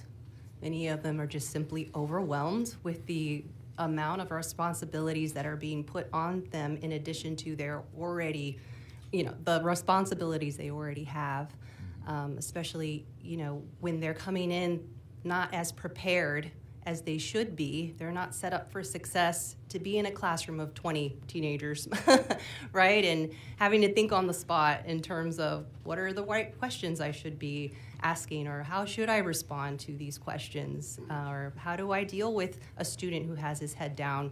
That takes preparation, to get training on how to do that. And And everything you're saying makes total sense to me. I remember third grade. We talk about third grade a lot. In third grade, my son had my third grade teacher. Oh. Or actually first grade. He had the same first grade teacher. By third grade, he was reading on a high school level because he had a teacher that had years and years of experience and knew how to handle the classroom. It makes all the difference in the world. I guess really the point is, without repeating the mistakes of history, how do we actually get back to making teaching a profession? And it's not just money. And money's great. I'm for it. But it's not only money that makes people feel valued. When I hire an employee in the private sector, it's kind of part of being a good manager to know what makes each individual feel valued, right? And as many school districts as I have, I could take my best superintendent and put them in the worst district, and that'd be the best district in 5 years. And it would be reversed. I could take the worst one and put him in the top district I've got, and the outcomes would go straight down the hill. So, I don't know. When we talk about, it seems like we're only talking about money and teachers and certifications when we've got, there's a whole realm of problems that I'm not hearing recommendations to address. Go ahead. No, you go. So I can speak to this a little bit. So some separate research we've done talks about the importance of mentorship of these new teachers with more veteran teachers. We've done this evaluation in a couple of school districts in West Texas. It's a particular PD program, and the qualitative data supports exactly what you're saying. It also supports that having that consistency and ensuring stability within the school and campus level is really important. And that includes, to your point, at the school level, the principal. We know from lots of research that the principal's leadership affects teachers' willingness to stay and desire to stay. And then I do want to just give, it's not my research, but it is decades of research, and my guess is if it was repeated post-COVID, it would also replicate, which is the number one reason we know that teachers want to go into the profession and stay in the profession is they feel like they're making a difference. And so the issue is that if you think about an influx of teachers who are just not prepared, and instead of managing expectations that I want to grow my own students, you find yourself working within a curriculum team at the same grade level or just other teachers within your school stressed out, making sure that their kids are on grade level. Because you eventually are going to inherit those kids who didn't necessarily follow a scope and sequence because their uncertified teachers didn't know how to do that. And so there's different data points that I think you can triangulate to get to exactly what you're saying. And finance, I just want to confirm, is not the only thing we should be thinking about when it comes to how to look at this issue. And I think the residency piece in particular, finding really positive benefits across the board, given that it is embedding a lot of mentorship in that process before that teacher becomes an instructor full-time. And I wanted to answer that also. We've got some data that we have collected where we looked at the prevalence of principals assigning teachers who are licensed to teach in a particular subject, but they're assigning them to teach subjects they're not trained to teach. So it's like taking an English teacher, a person who's certified and licensed to teach English. They've got a bachelor's in English, and they learned how to teach English, and they're being assigned to teach Algebra 2. Okay? The more often that a principal does that, one, it's bad for the kids because the kids learn significantly less, but it's also bad for the teacher because they're being forced to teach a subject they don't know, and they're more likely to leave.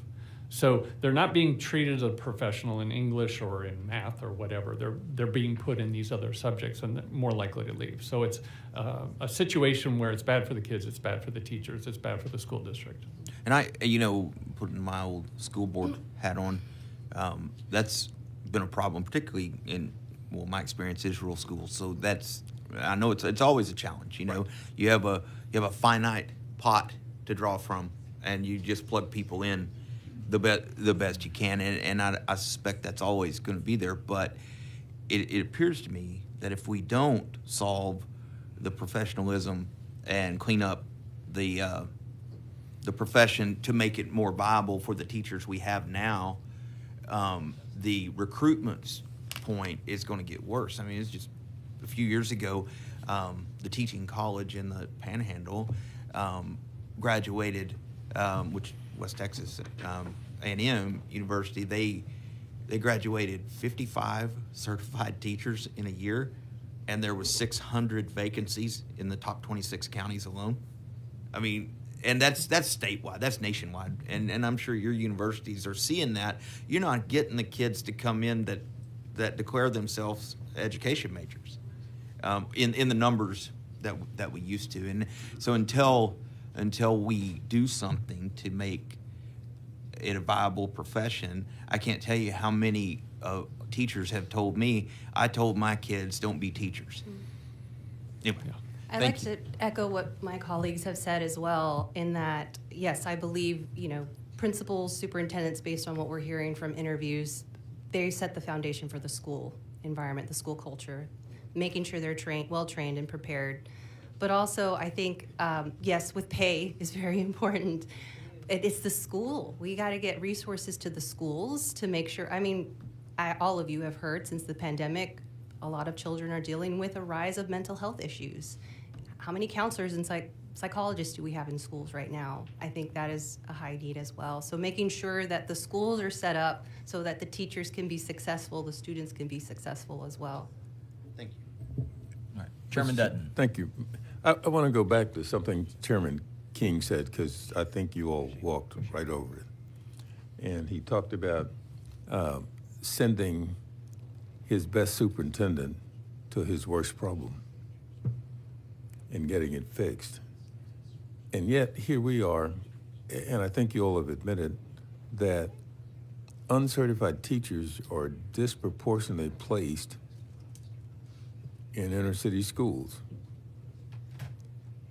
And that would seem to me to suggest what he was trying to point out to you, and that is that somehow or another, school districts send their worst people to their worst problem.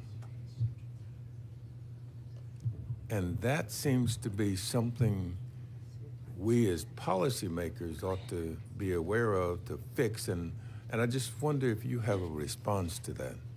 So I just want to add to what you're saying, that it is also concentrated in rural counties. Yes. So also districts that are traditionally under-resourced and struggling.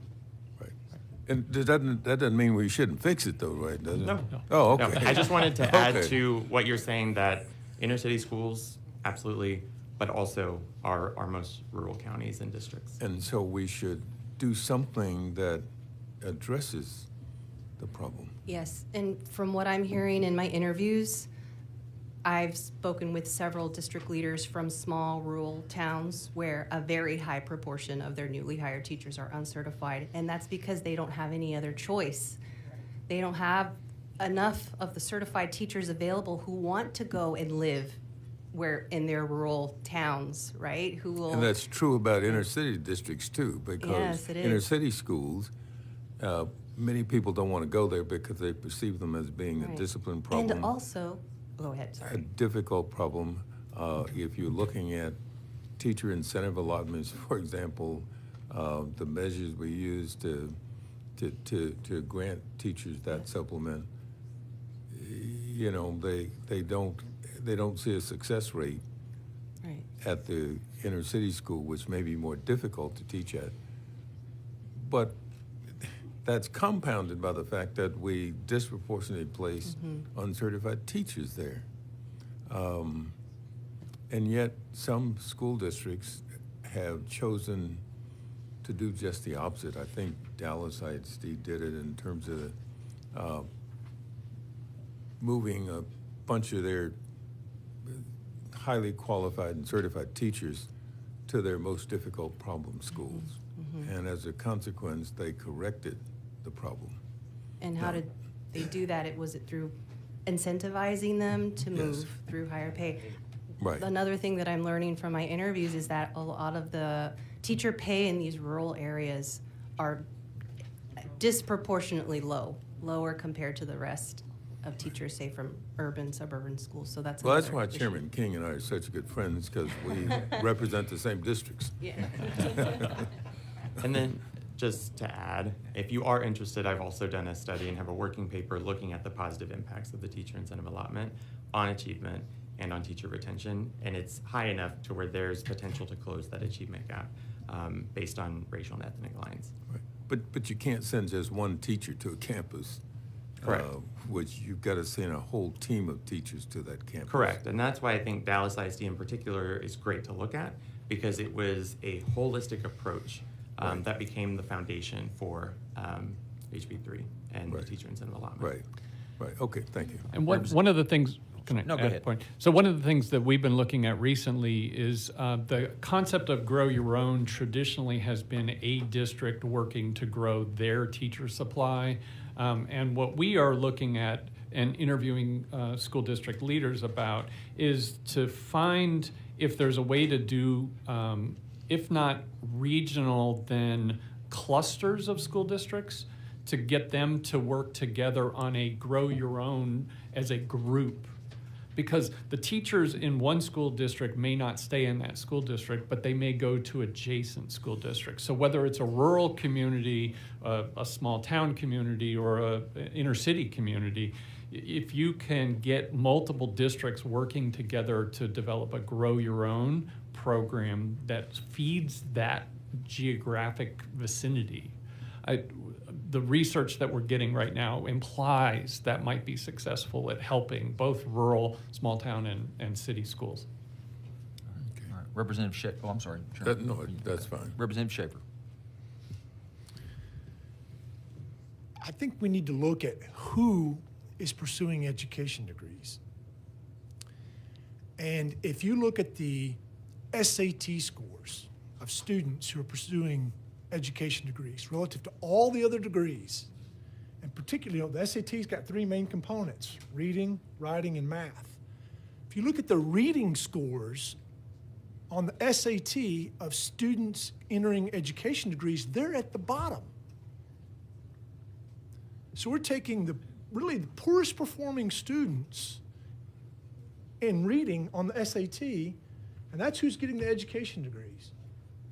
So what is it in the education departments that's not attracting students with more aptitude in reading? So what I would tell my students is correlation is not always causation. And I think what we're seeing is that,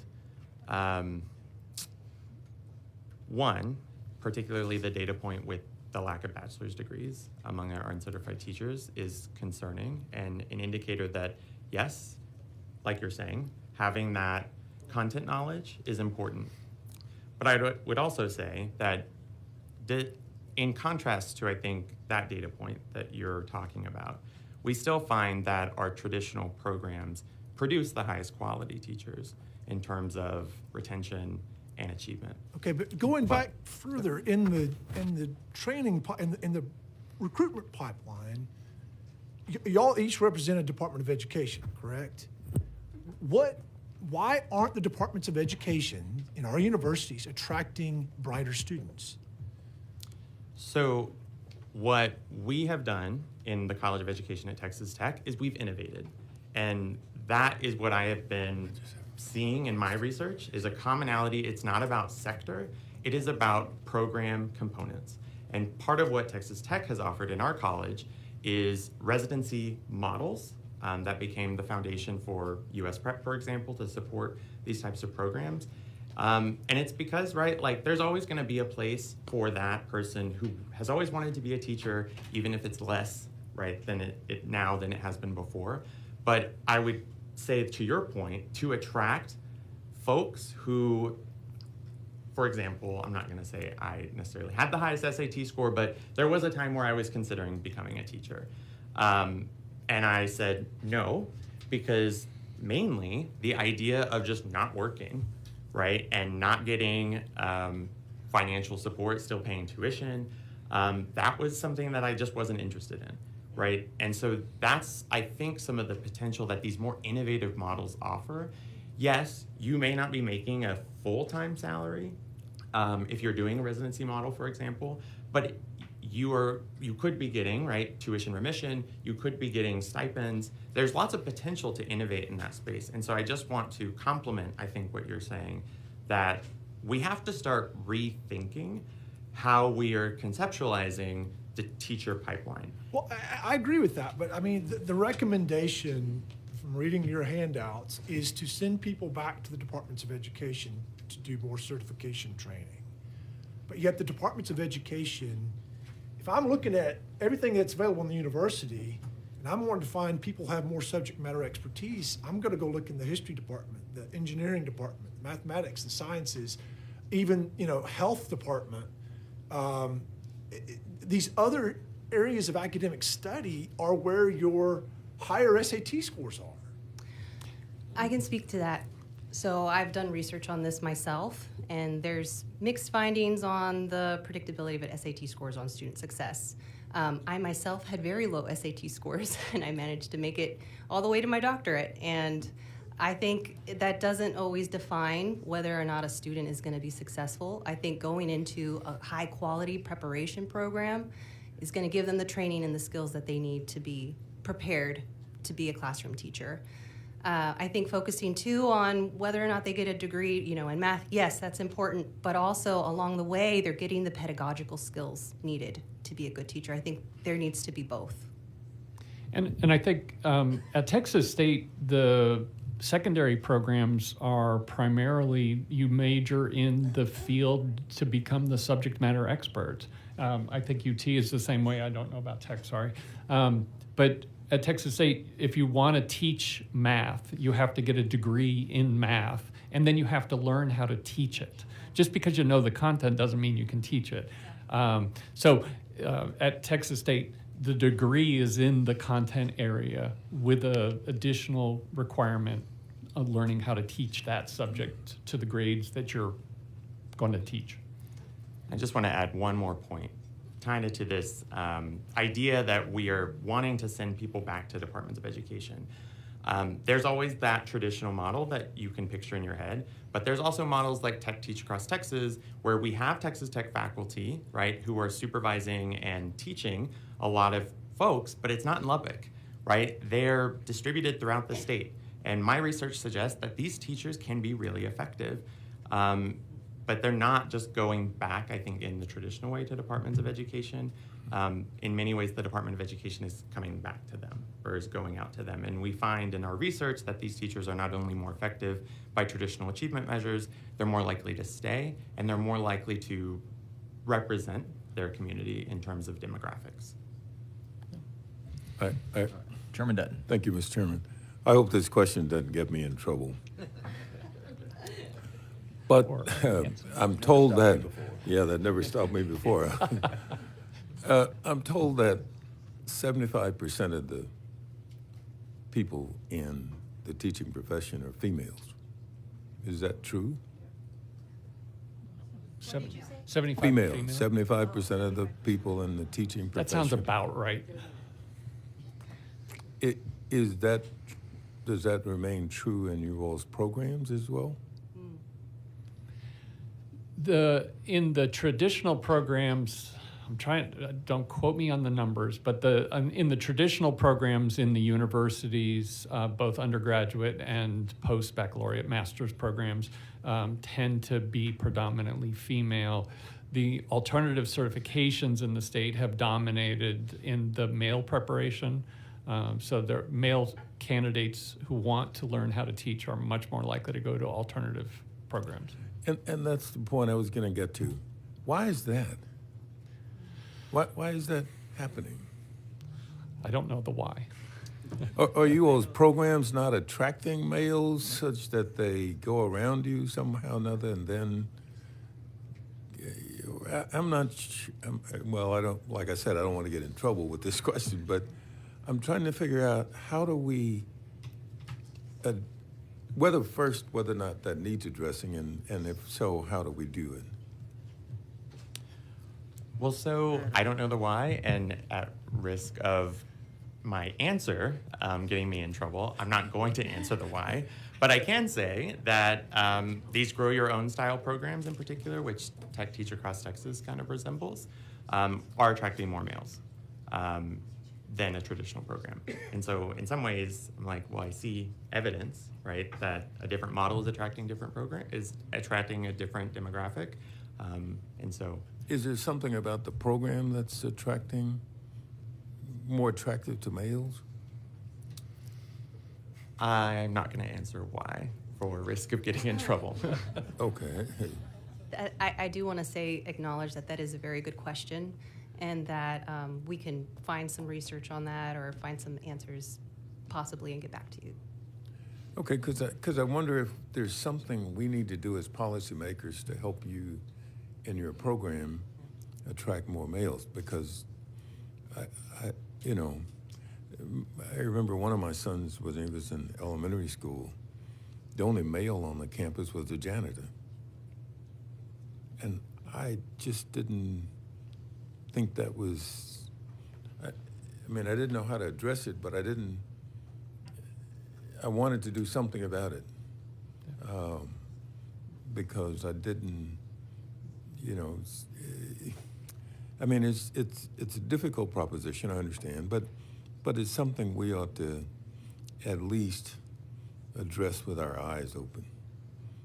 We shouldn't just assume that's the way it is, and so that's the way it was, and so we accept that's the way it is.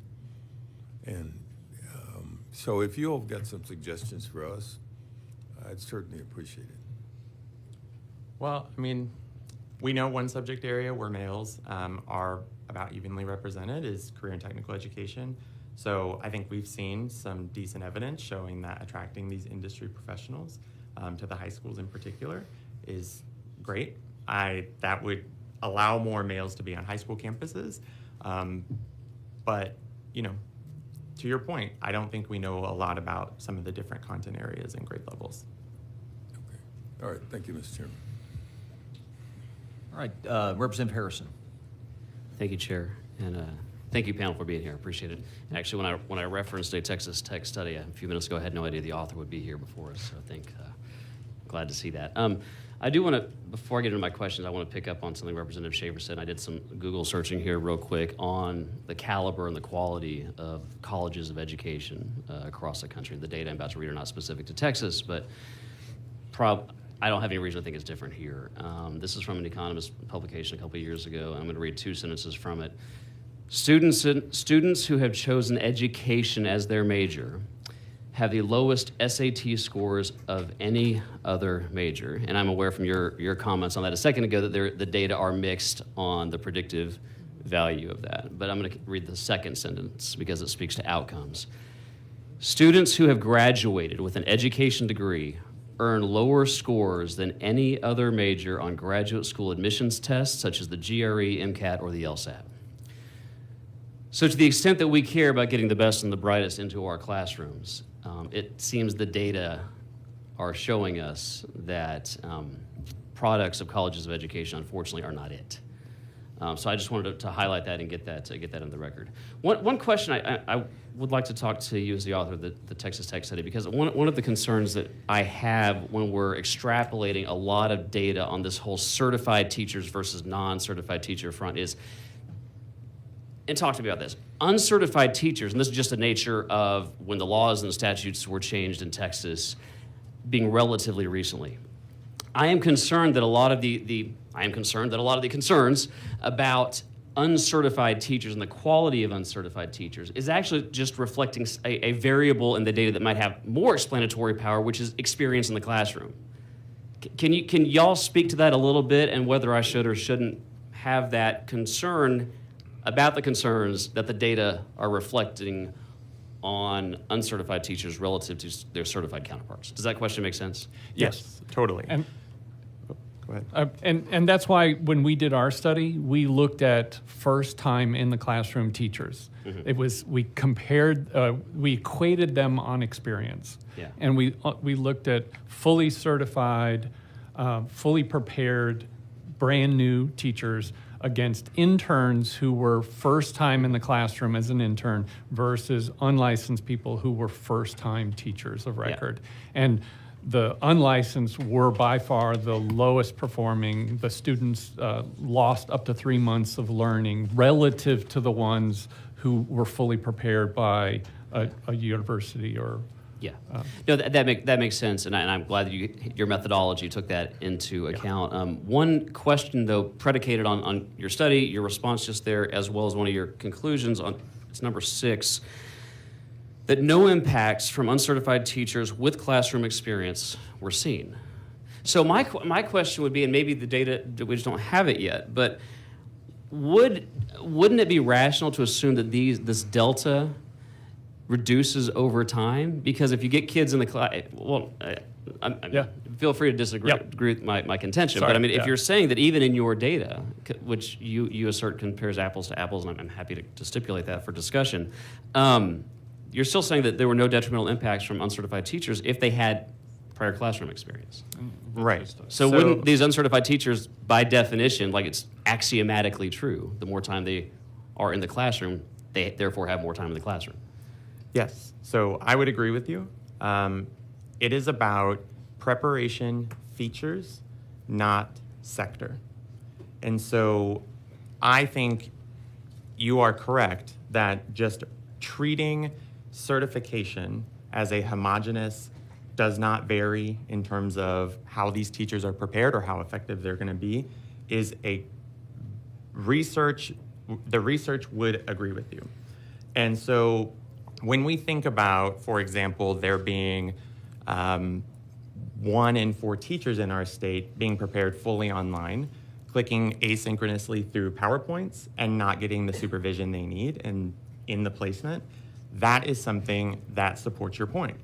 And we know that so whether it is a residency program that we know has embedded mentorship within it, whether it is simply being a former paraprofessional and leveraging those individuals to fill some of these vacancies, that all to me supports your point. And I think when we are trying to fix a very daunting problem, we need to start thinking creatively and look at things like the fact that former paraprofessionals, even if they're uncertified, don't see the same declines in their students as just folks who have no history being in public schools. No, and I very much appreciate you including that finding in the study, because as you know very well as a PhD researcher, there can be many variables with varying degrees of explanatory power. And I just really want to get out there, and I don't feel like I'm hearing any disagreement between us on this, that I think the variable that we should be focusing on more is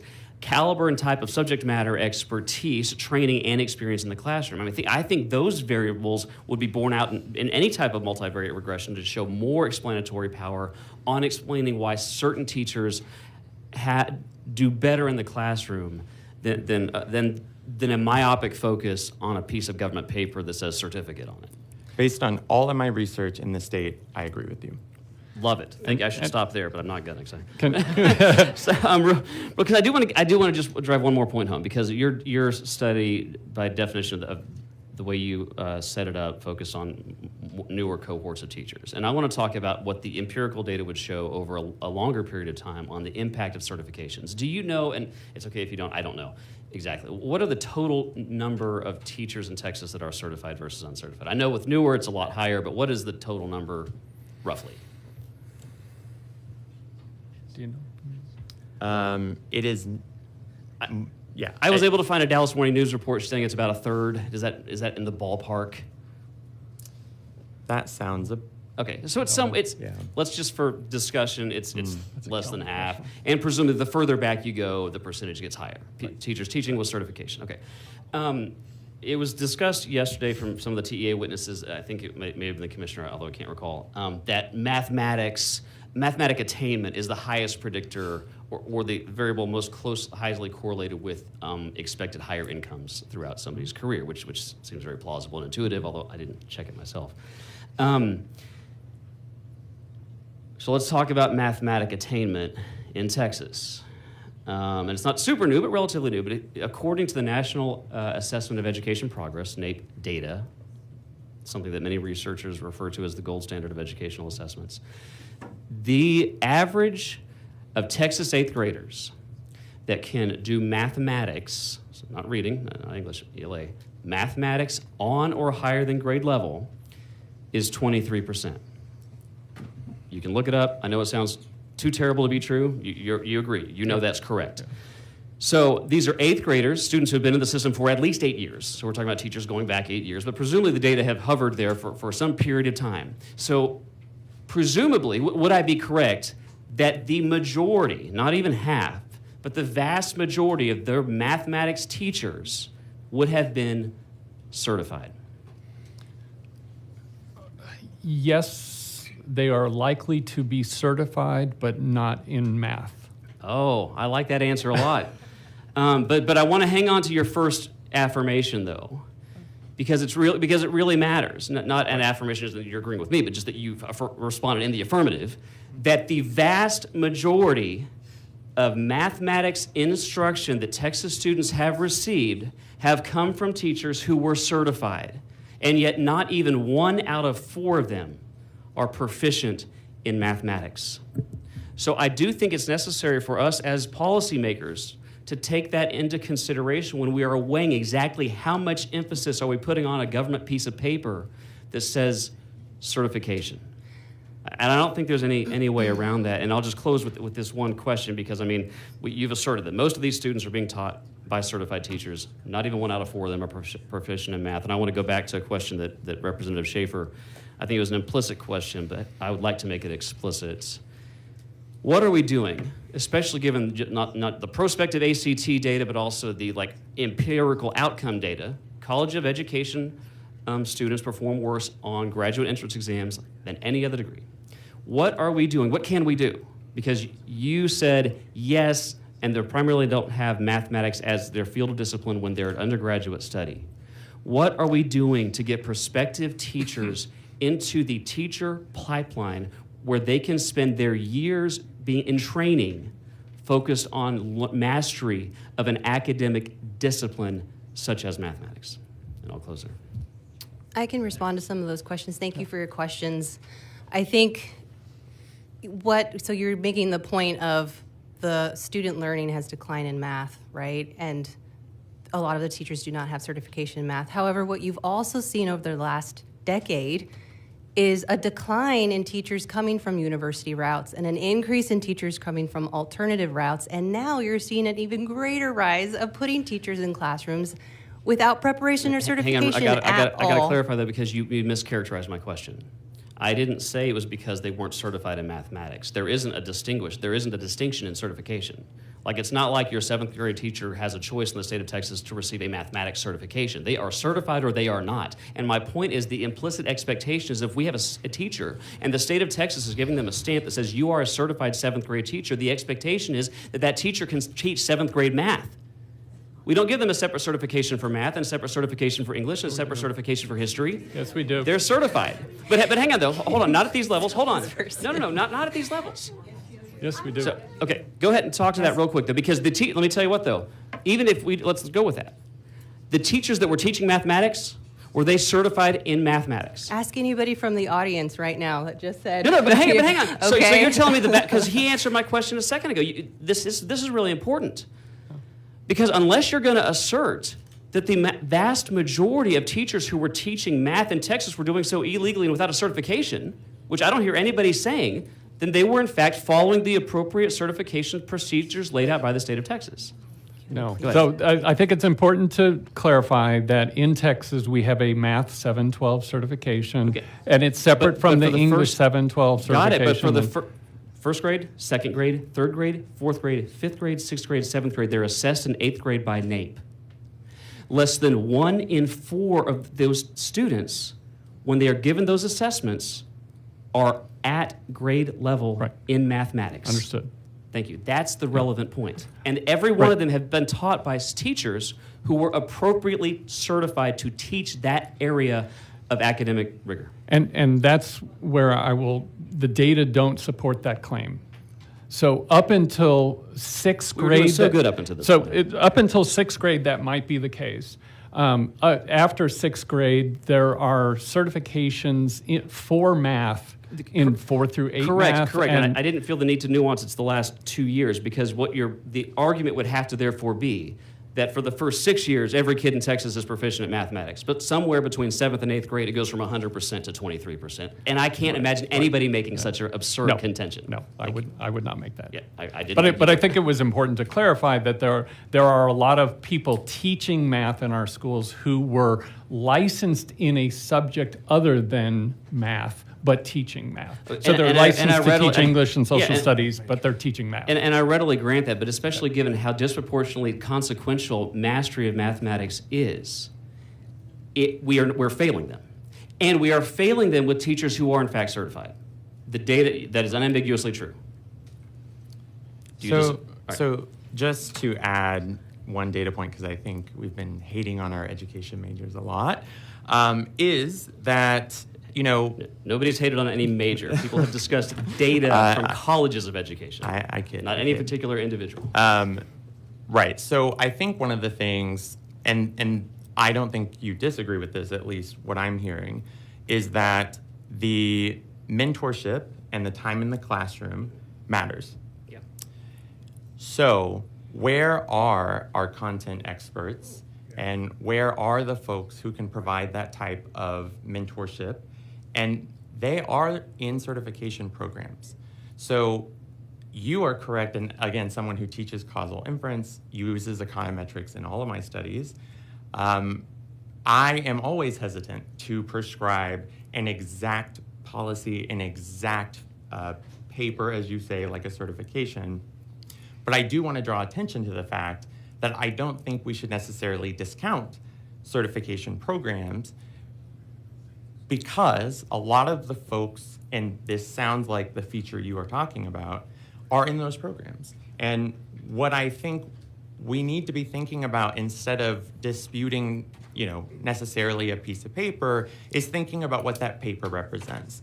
And when we look at programs at Texas Tech, at least, that paper that those students get is going to be different. It represents something different because we know that our candidates are not being prepared in the way that we have always prepared these traditional teachers. They are coming from different communities. They are getting mentorship and degrees at community colleges, which we know more in post-secondary education causally corresponds to higher wages in the workforce.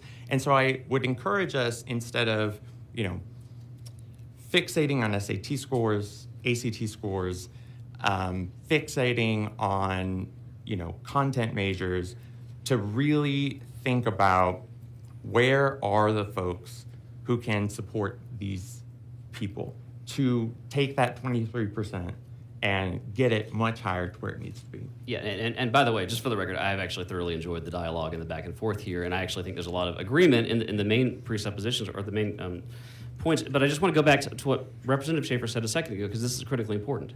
We have got to get people with subject matter expertise into the classrooms. And so as policymakers, I think it's incumbent upon us to find the minimum necessary, because I want to minimize hurdles of getting those people into the classroom, right?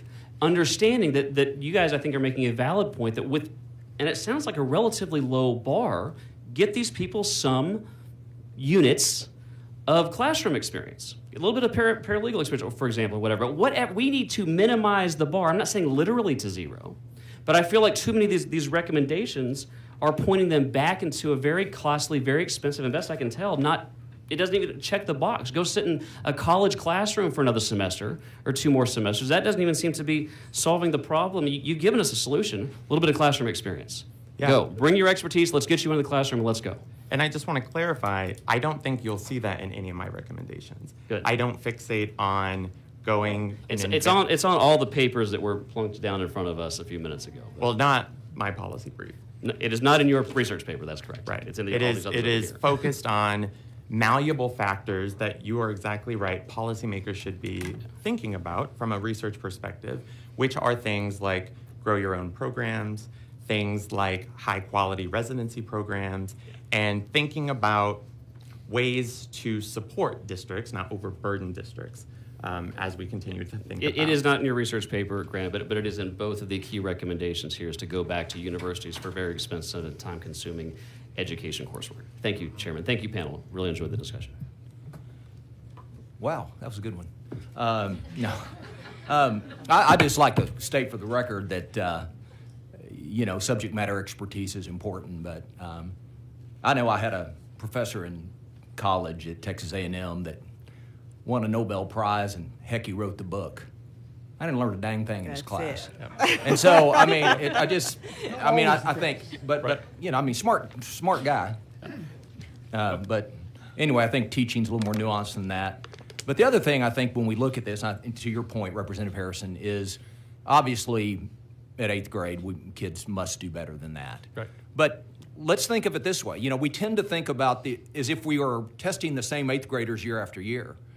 If you have a 3rd grade teacher that is as evidenced in Table 3, or this was a 1st grade teacher, excuse me. Anyway, anywhere along the pathway, an uncertified teacher that fits the metrics of kids don't come to school, they don't identify dyslexia, they're losing 3 to 4 months. Let's say they encounter another one, grade whatever. I mean, you could have Albert Einstein in the 8th grade. I don't know if you bring those kids along, right? I mean, so to me, the focus of what we're trying to get at is how do we prepare more quality teachers to enter the profession and do it in a way that and identify what it is that builds them. What I believe is this: I don't think every certified teacher is great. I guarantee you, if you go through there aren't. All alternative certified teachers aren't great. Some of them are great. And there are some uncertified teachers, I bet, that are knocking it out of the park. Yep. I mean, I'll bet you that's the case. So let's figure out what we can do policy-wise to make sure that we have the best opportunity to put those kids in front of a great teacher. And campus culture and climate, whatever that is, a synonym for, a great principal, supportive teachers around them, and professional learning communities and those things have to, those are things I think policy-wise we have to invest in, because in the meantime, we have kids to teach. So anyway, I appreciate you being here, and I will go to Representative Hinojosa. Sorry for the editorial. Thank you, Chairman. So my SAT scores weren't great. They weren't bad, but they probably reflected the fact that I went to a Title I school district, didn't have private tutoring for SAT, and probably that I'm on this dyslexia spectrum and didn't get that kind of intervention, right?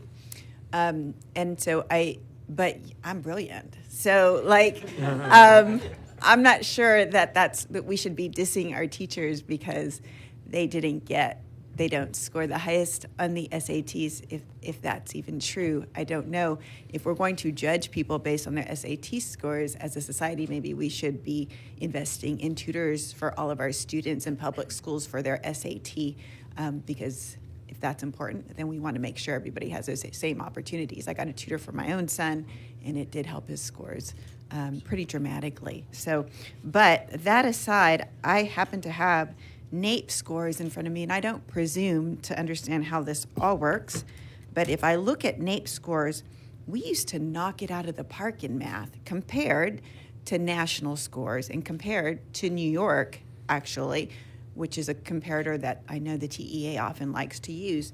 In 2011, for instance, 8th grade math, our score was averaged to be 290 in Texas, compared to national score of 283. We have gone down to 273.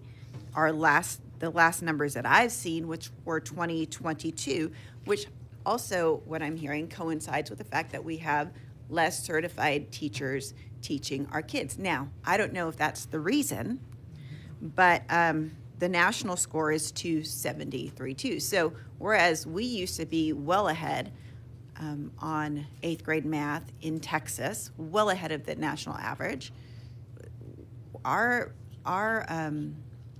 scores are decreasing. So I don't know if y'all can speak to that, but there is some indication that something we're doing differently is giving us, we're losing our advantage when it comes to national comparators. And by the way, I'd like to see everybody's SAT score on this committee if we're going to be using that to judge people. That's a no. So I think I can address the question from two different points. One is, if you look at the transition from No Child Left Behind to the Every Student Succeeds Act, No Child Left Behind required teachers to be highly qualified in the subjects they were teaching. ESSA got rid of that requirement, and anybody can teach any subject according to the federal policy. That corresponds with our implementation of Districts of Innovation here in Texas. And if you look at the data of the unlicensed teachers then, when the policy was first implemented to now, there's a 5-fold increase, over a 500% increase in the number of uncertified teachers teaching. There's also been an astronomical increase in the number of teachers in secondary subjects who are teaching out of field. So they're teaching subjects that they are not licensed and trained and majored in, and they're teaching those subjects. Both of those are detrimental to the students that are being taught. So from a policy standpoint, the idea of just getting anybody into the classroom in those core subjects, I think, has been detrimental. Well, and I think what I hear you all saying is that it is not necessarily a bad thing, and it could be a good thing to get subject matter experts some pedagogy training, sufficient pedagogy training, and put them in the classroom. Yep. But that you have a model that is tried and true of certified teachers getting good results from our students, and so that perhaps if there is another model that is about expert matter, subject matter experts getting pedagogy experience, that maybe we could hear about that. If that is working really well somewhere, I think it would be worthwhile for us to hear about. So I can point to our studies in West Texas where we've evaluated investments in professional development programs that involve coaching, specifically recruiting veteran teachers who are shown to be really effective, and having them split some of their time and spend time still in the classroom and making a substantial amount more money, by the way. And they still get to have that connection to their kids, right? The whole making a difference, the whole being around folks.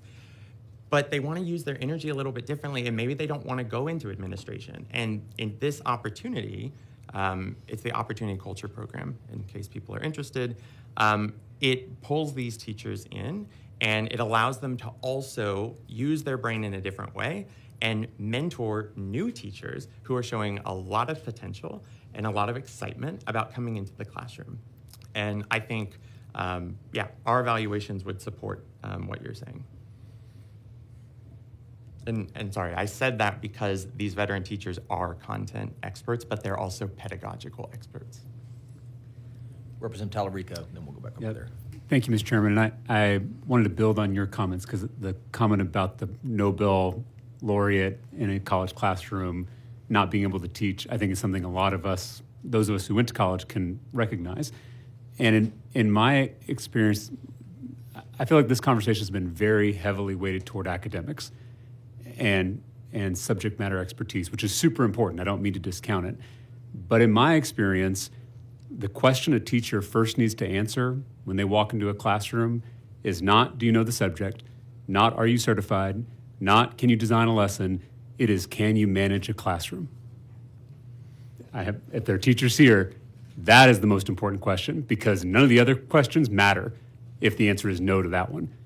Because I've seen a lot of smart teachers, I've seen certified teachers who know pedagogy in and out, and they can't manage a classroom.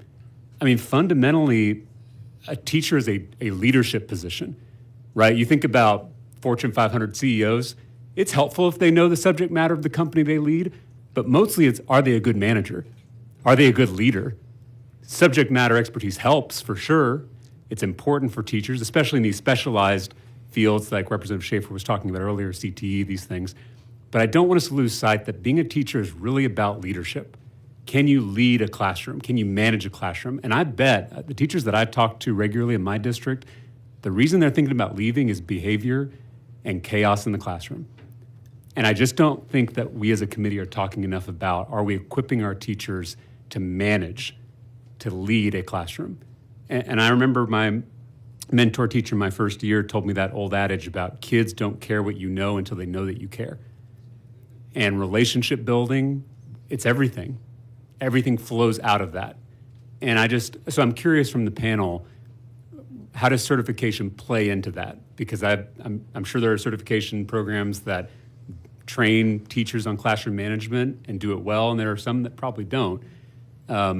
So maybe kind of to Representative Schaefer's point earlier, he was saying there are some people who are naturals in anything. There are some natural teachers who walk in the first year and they can do all that, right? They're gifted. And I don't want to burden those people with paperwork and bureaucracy. I'm just, as a general rule, do teachers need to be trained on classroom management in some ways above all else? Because otherwise it's chaos, and that's what kids don't learn, and that's what forces teachers to leave. Thank you. I would say absolutely. That's what we were hearing in our interviews. It's one of the themes that came out in terms of why a lot of the uncertified teachers are having the more support that they need is around behavior management, classroom management. But yes, certified teachers as well have that challenge. And the uncertified teachers tend to need more support in that area. And I think, especially through getting the in-classroom experience is what really counts, because you can learn all you want about the content of managing a classroom, but you actually have to practice it in the classroom, and that's how you become a better teacher. So I'm at risk of getting something thrown at me at this point, but it does take me back to focusing on that time in the classroom, watching a teacher deal with I don't know, a kid throwing something at another kid, how did they do it, right? If I was a paraprofessional in the classroom and I got to see that modeled for me, then yeah, when I'm leading my own classroom, I have something that I can think back to, right? And that scaffolding begins when someone is physically in the classroom around kids. And I also want to draw attention to a fact, right? In this state, we allow people to spend very minimal hours in the classroom, and we allow them to click through PowerPoints as long as they can pass a test, right? And so when we think about what we can do as a state, right, the research would say focusing on malleable factors that can increase the amount of these teacher candidates going into models that the research knows work. That is models that, like Opportunity Culture in West Texas, a few districts are doing, that involves heavy mentorship in the classroom. There's teacher residencies. Again, you're gonna throw something at me, keep going back to that. And that also draws attention to the fact that we need to be paying attention to who can provide that mentorship, who can provide that modeling. And that's going to be increasingly these folks who are in high quality alternative education programs, as well as traditional universities. I don't want to pick on traditional universities either. And I think to your point, what is startling about the most recent data for uncertified teachers is in 22-23, as you can see in Table 4, there is a dramatic shift in the number of these teachers who are going into classrooms that I would argue pose the greatest classroom management challenges. And you can only imagine how much harder it is to manage a classroom when someone can't read, right? Because they haven't gotten the supports they need because they're dyslexic, right? And so I agree with you. Program features and preparation features, not sector. Yeah, and I agree that experience in the classroom is critical, but I had in my second year teaching, I was assigned a student teacher, which I don't know why they thought a student teacher should be with a second year teacher, but, and she was wonderful, but she went through a college of education, learned a lot about lesson design, learned a lot about content, learned a lot about phonics, how to teach reading. We were a language arts classroom, all wonderful. But I remember that she was never taught methods of classroom management. You know, things like behavior narration, which was like a game changer my first year of teaching, right? To be able to see how kids respond when you start out, and it's awkward, but like when you say, you know, I see Representative Harrison sitting straight up in his chair. I see him looking at the teacher, right? Like, and then suddenly all the other kids start doing it, right? Because you as the teacher are narrating the good behavior, and you just watch the other kids and they start sitting up, right? They start looking. Like that's a technique that I'm just not sure we are actually helping our teachers be able to practice in a classroom environment. You know, the other thing is classroom procedures, right? Like my first 2 weeks during the school year, we didn't learn TEKS. We learned how to come into the classroom. We learned how to leave the classroom. We practiced that multiple times, which seems absurd, but for middle schoolers, like it's something you have to practice. We practice how do you ask a question? We practice how do you ask to go to the bathroom? Like all those things you have to go over, especially with younger kids, if you're not going to have complete chaos break out. And I think we've got to get back to teaching classroom management because I'm hearing about behavior, and I think there's also something changing. There's a mental health crisis with kids and all this stuff too, but we've got to train our teachers how to deal with that because I'm hearing about it more than I actually hear about anything else. More than I hear about pay, more than I hear about STAR, I hear about behavior. So I just think our committee needs to focus on that next session. Yeah, I agree. That's the most common thing I hear is just the classroom management and the behavior issues so I think we need to look at what agency our teachers have in terms of discipline and those things. And you're right, some of the things that we don't think about necessarily. I go back to the day, classroom management. Anybody remember Diana Day? She was the discipline expert, and she'd have you make big eyes at the kids. She presented to our school board when I was on the school board, and she was telling us what she was going to do, and she would get in their face and then make gigantic eyes, and that would. So I thought that was interesting. I never tried that one. But I see Representative Harrison has another question. Just brief, two kind of observations to close this out here. And I want to just thank the panel again. I think this has been a really enjoyable discussion, and I think productive. And one thing that I just want to observe, and I think it's a positive thing, I actually think there's a lot more agreement between both sides that is readily available on the surface. In fact, I think, unfortunately, there's sort of an implicit characterization of the other side's views and the way some of these questions have been asked. Like, for example, I think it would be unfair for people to say that Representative Tallarico believes you should have to have a PhD in education before you can teach first grade. And in the same way, it would be unfair to characterize our side as saying anybody can walk off the street and into a classroom. I mean, I think we're trying as policymakers and coming at it from different perspectives, but we're trying to strike the appropriate balance. And that, from my side, I want to minimize the hurdles of getting good teachers in the classroom, but I'm not saying absolutely no standard. Nobody on my side is saying no standard. It's the minimization to those that are only necessary. And then, yes, I would advocate to remove the hurdles that are unnecessary to achieving that objective. And I'm happy to see you shaking your head in agreement over there. So I've loved this discussion. And then just one other correlate. In the correlation is not necessarily causation department, looking at you right there. I just want to observe something that Representative Hinojosa said a second ago, which is we have seen this objectionably true plummeting of educational outcomes, and she pointed out that was correlated with an increase in uncertified teachers. I just feel the need to observe that it is also strongly correlated with an absolute explosion in per pupil funding. So just take that for what it is. And anyway, thank you again for being here. I've really enjoyed this discussion. Right. Members, any more questions? All right. Panel, we thank you very much. Thank you. Thank you so much for being here. I'm sure we'll be in touch. Chair calls Dr. Carol Malone, Jennifer Parker, and Jomika Gray.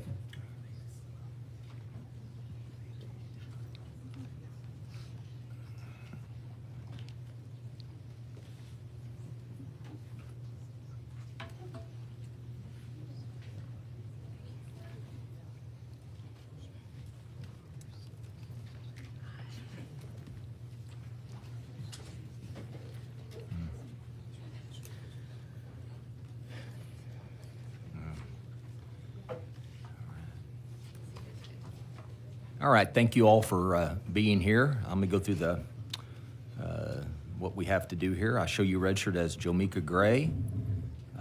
Wow, it says on here the Region 12 Teacher of the Year as of yesterday. As of yesterday. It actually doesn't say that on there, but I did see that. Congratulations. I was just going to mention it a little bit. Okay. Well, I'll just tell you I'm not surprised. Thank you for being here. Have you registered as Jomika Gray, testifying on behalf of yourself today. I show you registered as Jennifer Parker, Assistant Principal in Clint ISD. I show you testifying today. Assistant Superintendent. Oh, I'm sorry. Assistant Superintendent.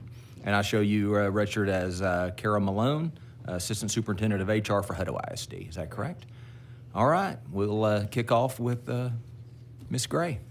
Well, good morning, Chairman Buckley and members of the House Public Committee. My name is Jomika Gray, and I'm a kindergarten teacher at Kennedy Powell Elementary and Temple ISD. I'm going into my 12th year as an educator. I hold an ESL certification as well as nationally board certified teacher.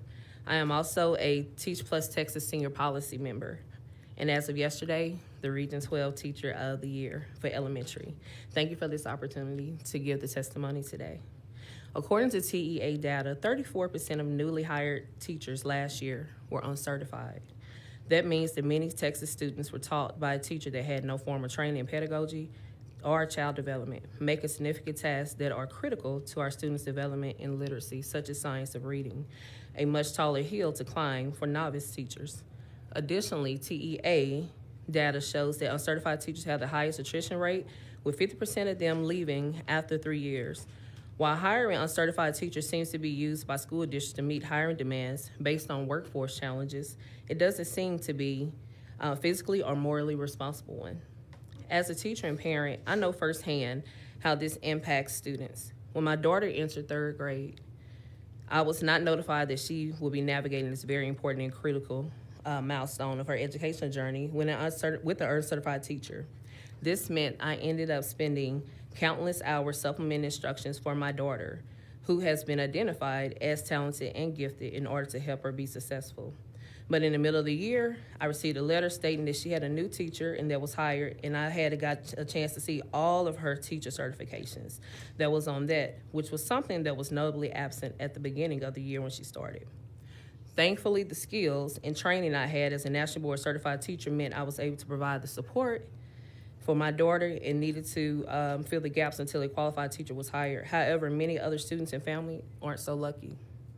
Research from Texas Tech University indicates that uncertified teachers with no experience have the most negative results among early career teachers for student outcomes on both the reading and the math star. This mirrors my experience.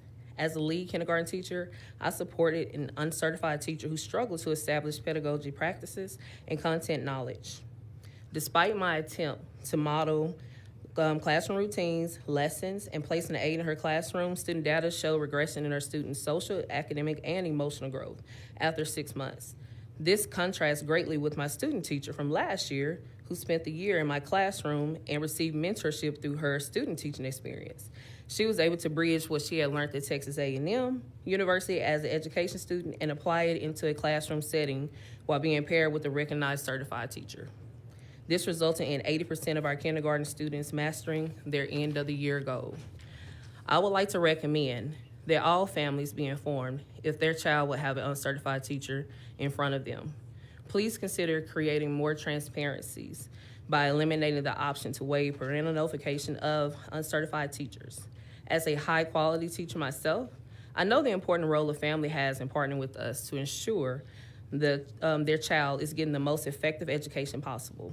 The relationship I build with the families I serve go well beyond the first year I have them in kindergarten. I am part of their educational journey for the rest of the way and can never fully express how rewarding it is to see my students grow up and graduate. Parents should have the right to know who is responsible for their students' educational journey while at school, so they can support their students along the way if needed. In addition, we need to scale and invest in high-quality teacher mentorship and induction programs such as the mentorship program allotment to ensure novice teachers, especially those who are uncertified, get the support they need to engage students in learning. Creating a residency allotment would allow more teacher candidates access to teacher residency programs and receive hands-on training and mentorship before becoming a teacher of record. Teacher residents are more likely to stay in the classroom, and while it would be a cost up front, the state will see a great return on investment through longevity in the classroom and higher student achievement results. Lastly, we have to make the teaching profession an attractive one that pays a livable wage. Expanding the teacher incentive allotment so that more Texas teachers can be included will attract and retain our best teachers in the state for the students who need them most. In conclusion, Texas has always set the bar to yield the best outcome for those who call it home. I doubt anyone will put their child on a plane with an uncertified or trained pilot or elect for them to see a doctor who was just hired off the street with any type of training. I ask that we do not do the same when it comes to entrusting someone with the cognitive development of a child's brain. I thank you for your time and dedication to the hundreds and thousands of students and teachers across the state who are counting on you to support initiatives that make the public education system in Texas an effective and high-quality one. Thank you very much. We'll go on to Yes, Jennifer Parker. Thank you, Chairman and committee members, for allowing Clint ISD to showcase the work we have done with the residency program and how it has impacted our staffing needs with regard to teacher vacancies in our district. My name is Jennifer Parker, and I am the Assistant Superintendent representing Clint ISD and our Superintendent of Schools, Juan I. Martinez. First of all, I'd like to thank you for providing districts with extra funding opportunities after COVID through T-Class. It was through T-Class Decision 5 that afforded us the opportunity to participate in the paid residency program, and it came at just the right time. Each of you has received a document outlining our program, and I will refer to it through my time with you. But just to give you a little background on us, you'll find our demographics on page 3. We have approximately 10,300 students over 14 campuses with 6 elementary, 4 middle schools, 3 comprehensive high schools, and our early college high school, which has been named the best in El Paso. We sit at about 400 square miles with 2,000 employees, and last year's operating budget was at $122 million.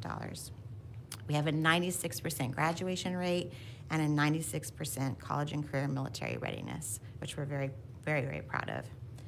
In April 2022, we partnered with the University of Texas at El Paso and US Prep, our technical provider, to begin our planning year for the paid residency program. It was a process that included a strategic staffing model, which some you've heard today. At that time, we were in great need of substitute teachers due to COVID and other factors, leading to high rates of absenteeism, not just with students, but also with teachers. We chose the guest teaching or the substitute teaching staffing model where the resident teacher covers an absence 1 day per week. This was included in their residency guidelines. In addition to the high absenteeism, during the same school year, we had 89 teacher vacancies, and we're doing everything to promote our district from job fairs to various promotions to fill these vacancies. The following year in 2022-23, we had 108 teacher vacancies, making the need for teachers overwhelmingly great. And during the 22-23 school year, we had 16 paid teacher residents, and we hired 14 of them. We would have hired all of them had other personal circumstances not occurred. The majority still had pending exams to fulfill certification requirements. However, they had this rigorous preparation, a year with our resources, systems, and highly qualified mentor teachers, which made their transition into teaching much smoother. And because they received first-year teacher pay, they were no longer under financial burden, allowing them time to complete their certification process. Fast forward to 23-24, and we cut our vacancies in half, and to date, we've hired 28 out of 38 eligible teacher residents, with 24 in our current pipeline, completing their requirements and potentially becoming our next hires. This current school year, we started our year with approximately 4 vacancies in specialized areas such as special education and ROTC. So where are we now? We can confidently say that we have a strong teacher pipeline with our teacher academy in our high schools, our residency program, and our current work with strategic staffing models to include the mentor teacher release time model, which involves working with Texas Instructional Leadership with Region 19. And we're also a teacher incentive allotment district, which is a significant factor in our recruitment and our district being a district of choice. We currently have over 145 TIA designated teachers who will be instrumental in our new strategic staffing models, which are outlined for you on page 8. I'd like to acknowledge Christina Castaños, who's here with me today, who's our lead program coordinator, who I completely give credit for the success of our residency program. Our district leadership team and our partners, University of Texas El Paso and US Prep, who wholeheartedly support our efforts to grow and maintain our teacher pipeline. I invite you to visit our website for more information, but as you can see, the Glen ISD residency program has positively impacted our district in several ways, including addressing staffing and our vacancies and easing the transition from residency to teaching. With T-class ending, the funding responsibility has landed on the district at a time when districts are operating on tight or even deficit budgets and still experiencing vacancies. Districts should not be in the position to remove this impactful program due to lack of funding, as it has proven to be effective and a solution to quality teachers in our classrooms. This year, we had the highest number of residents wanting to come to our district.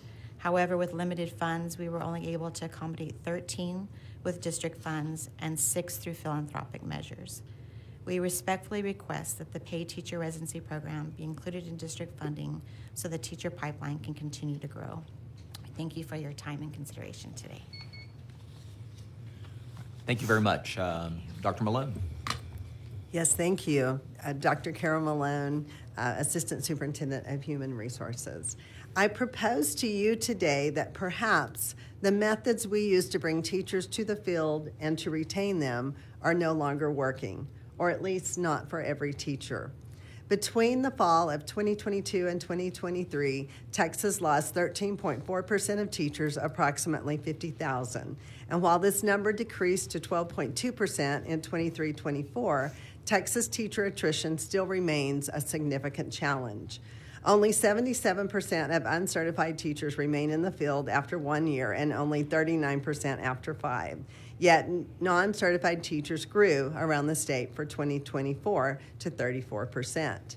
As the 5th fastest growing district in Central Texas, Hutto ISD adds 30 to 40 teachers every school year and has an attrition rate of 18.48%.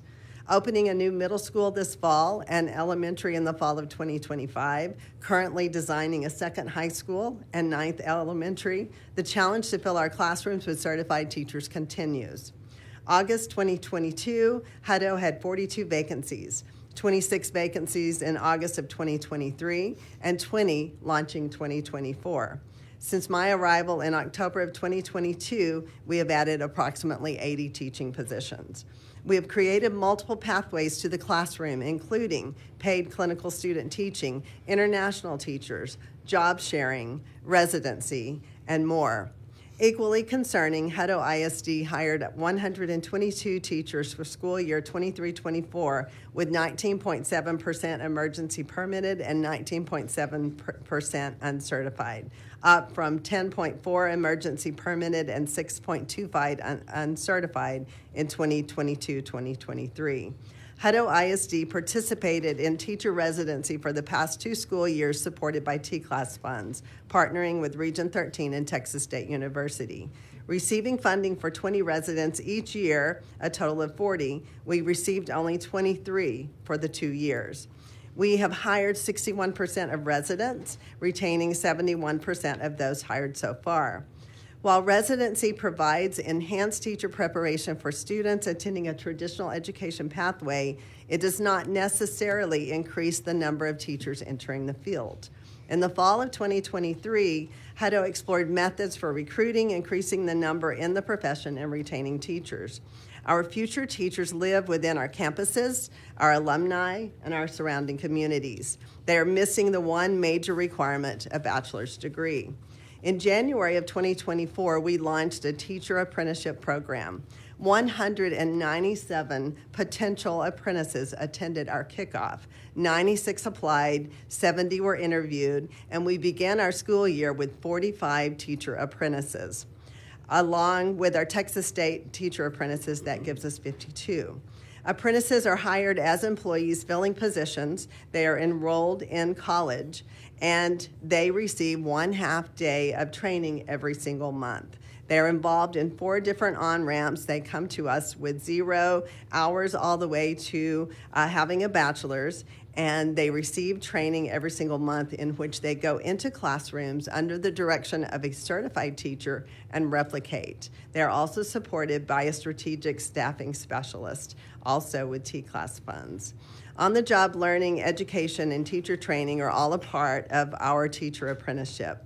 Apprentices receive teaching experience and feedback under the direction of the strategic staffing specialist and the certified teacher. Apprentices will have the equivalent of 1 to 2 years of experience, which will give them TRS credit prior to becoming a teacher upon completion of certification. When we launched the program, I looked at the faces of the individuals in the room, and I saw the diversity we seek to represent our students. As we interviewed, we heard stories of people who wanted to become a teacher, but lacked the opportunity because of barriers such as finances, life circumstances, and lack of direction.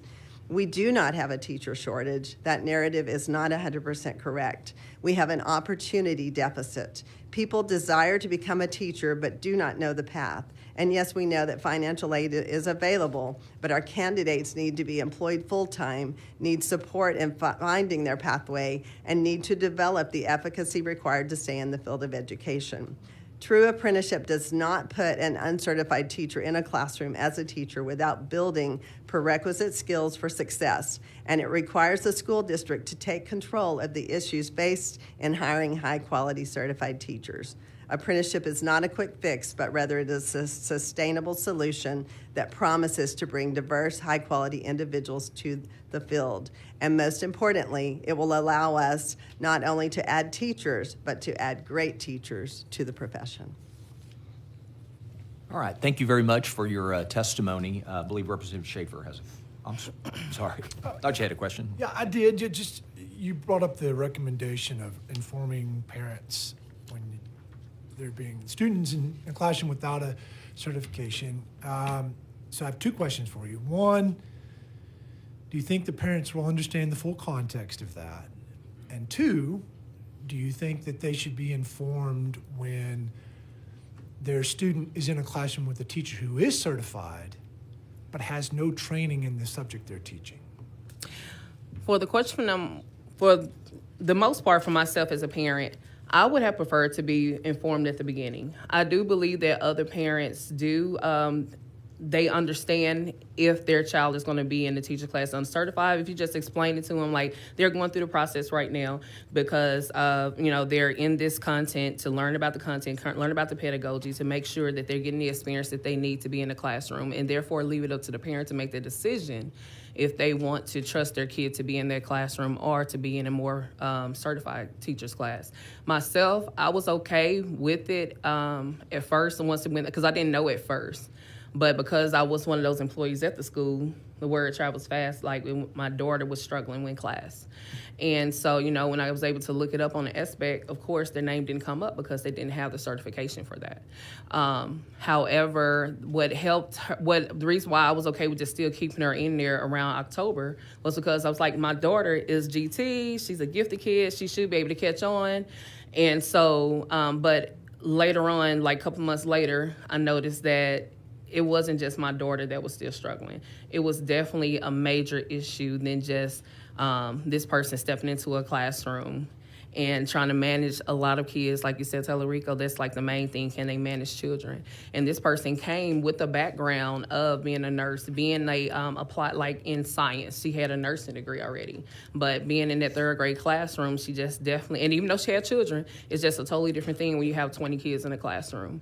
And therefore, myself, they had to bring her down to kindergarten so she can get some type of mentorship from a lead teacher to try to help her just with that part of managing. So I'm glad that our school district at least saw that part and was just like, okay, we need to get you caught up at least on the pedagogy side. Let's get you caught up on the classroom management side. And therefore, one of our teachers that was there with the internship, she was able to complete her certification by December and step in the classroom with my daughter and try to close those gaps. And also she came to me as well, so we can work to see as a parent how we can partnership to get that kid where they needed to be. She was able to set up all kinds of parent conferences because then we got the letter that said, yes, your child is with this teacher. She already received her EC through 6. She went to this college. We got a chance to see that to give the confidence back in the kids. And luckily, we did have the funding at that time to cover for like our literacy coach. She was able to go in and pull those kids from the benchmarks that was below level. So we did have the funding for that teacher to do that. For the specialist to do that. So I think by giving this to the parents, letting them know, because their kid, my second kid, is a totally different from my first daughter. My daughter is GT. My second kid, he's a boy. He's all about football, baseball, and the Astros. Sorry, any other fans. But so I don't think that would have been the right thing for him. I would have been like, I need him to be in a old school teacher class. I need him to know what to do. I need her to already have classroom management ready for him on day one. That's just my input. All right, thank you. So let me just clarify, just so I understand. So this was the campus that you work at. Not the current campus I work at. Oh no, but at the time you were on staff there. Yes, I was on staff there. And you didn't know that this was an uncertified teacher. I didn't know because I know we just have vacancies. This was after the 2020. It's like so many vacancies. You're just trying to, make sure we get teachers in there. And most of the time we are sitting, like they have a committee that sits in with the hiring. Like, different teachers that's on there. And, just the hiring process alone is a totally different thing. But the fact that I wasn't on that because I'm in kindergarten, so that's just my world down there. If I have to hire somebody for kindergarten, I'm going to go out and try to find, who's a good kindergarten teacher. So that was, third grade. That's not my jam. So they, the fact that I didn't even know that part, like I said, at first, I didn't think it was a big deal until I started seeing, and then around October, I started questioning, did she just trying to get her feet? I even offer, if you need help with, any type of classroom management, here goes some resources that I have that help them. And even with that, just with everything that's on the plate in the first place, with them trying to get the certification, with them trying to learn what it is to manage the classroom. It's a lot to take on at the beginning of the school year. Even as a seasoned teacher like myself, right now in the back of my mind, I'm thinking about meet the teacher, and am I going just making sure I got everything I need to have together for Tuesday for my little kindergartners, even though I've been doing this for 12 years. But it still is like very overwhelming, and it still is a lot of things on your plate. So I can't imagine it being a brand new teacher just trying to step in the classroom. Yeah, and I think that's interesting. Obviously, parents need to know, but also you would think that your colleagues would want to know in terms of being able to provide even, let's say, an unofficial support. Yes. You know what I mean? I mean, that to me is something that I know in my daily operations at a veterinary clinic, we know who all is there and what their abilities are, and so everyone knows who to help. Yes. You know. So anyway, I think that's interesting. Any additional questions? I know I'll have some, but I won't let the. You get okay. So tell me. Okay, I want to get this straight. There's something I'm going to ask probably some dumb questions. You talked about emergency certificates, and you talked about uncertified. When you say emergency, is that someone in an alt cert? Do those have to go hand in hand? Not necessarily. So tell me the difference. Yeah, so when you have someone who is not fully certified, there are various ways that you can temporarily certify. An emergency permit is a 1-year permit for someone who does have some qualifications. They would have some hours in the field, and they are given a 1 year with TEA till they complete their certification. And required to make up the deficit in that 1 year? Yeah, they have a choice. They can either jump in and educator prep program, or they can go take their test immediately, depending upon where they are. Those would be their choices to be emergency permitted. But it's not alt certification. It is not. And then truly uncertified is just maybe even not a bachelor's degree, but I know y'all are working with that because. Well, Hutto ISD does not hire anybody into those positions without a bachelor's. That is our requirement, and we also require 3 years for someone to complete their certification. So to be hired under our District of Innovation, we have them get into an EPP. They bring us a deficiency plan, and they have 3 years to complete. So we don't just hire someone under District of Innovation forever. There are some differences if someone is in career tech, but somebody who's going to be in core would be expected to complete. Do they take the content exam? They will in the emergency prep program or the educator prep program. But one of the things about it is that even if they're in an EPP, sometimes they have to do some of that coursework before they're eligible to actually take that content exam. So it's not that they can just get in the program and immediately go take their content exam. They have to complete part of it first, which I think was something I wanted to clarify. Oh, no. Okay, so just so I understand, I want to make sure I understand the process because so when they go to an ed prep program, is that an alternative ed prep program considered, or is it a traditional? So there are two different types of educator prep programs. There are the ones that are in higher ed, and then there are the ones that are outside entities. And so we typically wouldn't distinguish which one. We would just have the expectation that they would be in an educator prep program. Okay, so they get to decide which route they want. Okay, all right. All right, Representative Cunningham. Thank you, Chairman.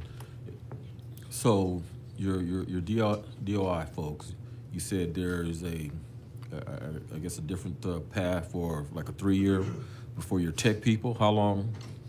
So we moved to this requirement 2 years ago, and we grandfathered in anyone who already was working under District of Innovation, and so we do require certification for everybody who comes in. There are some alternatives. If somebody were in a career tech program, we could do what's called a school district teaching permit. So we would have some other options for someone in career tech. Definitely want to acknowledge the importance of that industry-related experience in those positions. So, Dr. Malone, but how long if you, you're not grandfathered, so how long do you have? 3 years. It's all 3 years? 3 years. All right, thank you, Dr. Malone. Thank you, Chairman. So when you, first of all, residency program and all the data on that is really, really impressive. And appreciate you bringing all the metrics and what you do. But so if you're, well, I mean, I guess you have, how would this, I guess you could do it, but how would you implement this if you don't have a university in your own backyard? I mean, I have I've never been to Clint ISD, but I'm assuming you've got higher education institutions around you. We do. We partner with the University of Texas El Paso, so I really couldn't speak to the fact if we did not have that university right within our homes area.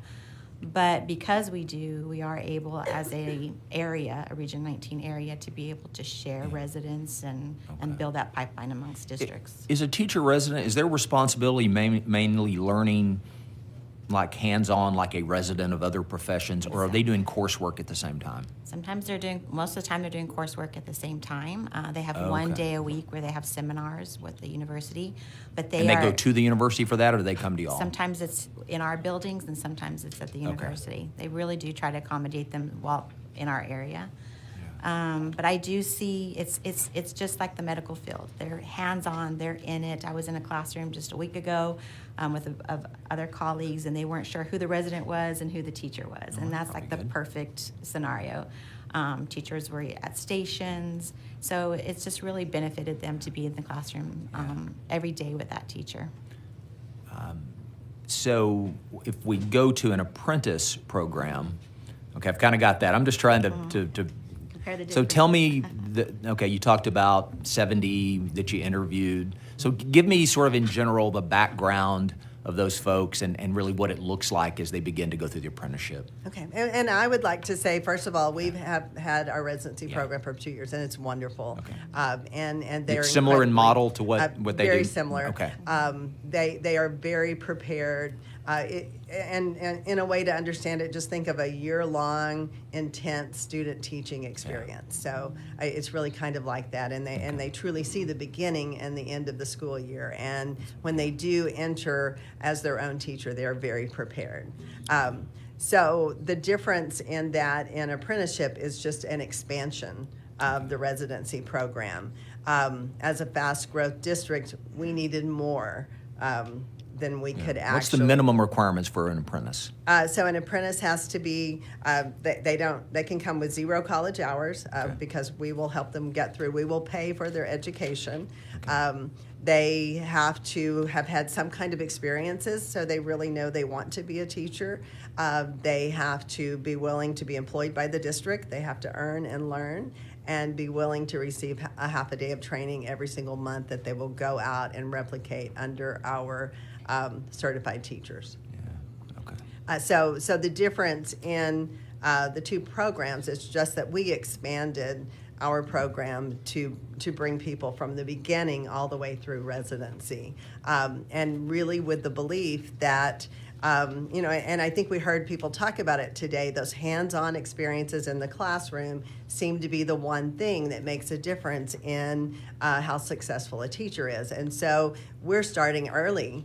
We want them to have experiences over and over in the classroom, even if they're starting at the beginning of their higher ed experience. Wow, that's really interesting. Yeah. Think about, so they're doing the hands-on part, learning classroom, but then they're back studying maybe subject matter expertise, pedagogy, all that sort of wrapped into one. That's a really interesting model. So we make it relevant. Yeah. So, I remember in my own career, I went to college and then I student taught and then I had to figure everything out, right? You had some experiences, but part of those first few years were really figuring everything out. And this helps them that by the time they start, they will have developed efficacy. And efficacy is the one thing we see over and over that a teacher has to have to be successful. So an apprentice, are they teacher of record? No. Okay, so they're assigned? So they are actually employed. They have a mentor or a... Well, yeah, they do have a mentor. They're assigned in various positions that we have open. So one of the first requirements is they have to either be hired already and how do ISD, or we hire them and we put them in various roles. Give me a role. What would that role be? The most common role is an instructional aid. Okay. So our para positions are wonderful placements for apprentices. Okay. Miss Gray, sorry. I'm all over the map here. You talk about, obviously, parental notification and that, but let's drill down to something I know you care a lot about and you know a lot about. For a young teacher, regardless of status of certification, regardless of ed prep program, what type of background, talk about something that, we've talked about classroom management. Tell me about curriculum and what those expectations are for a young teacher and what you feel like works the best in terms of providing them that launch point to go be great. Got you.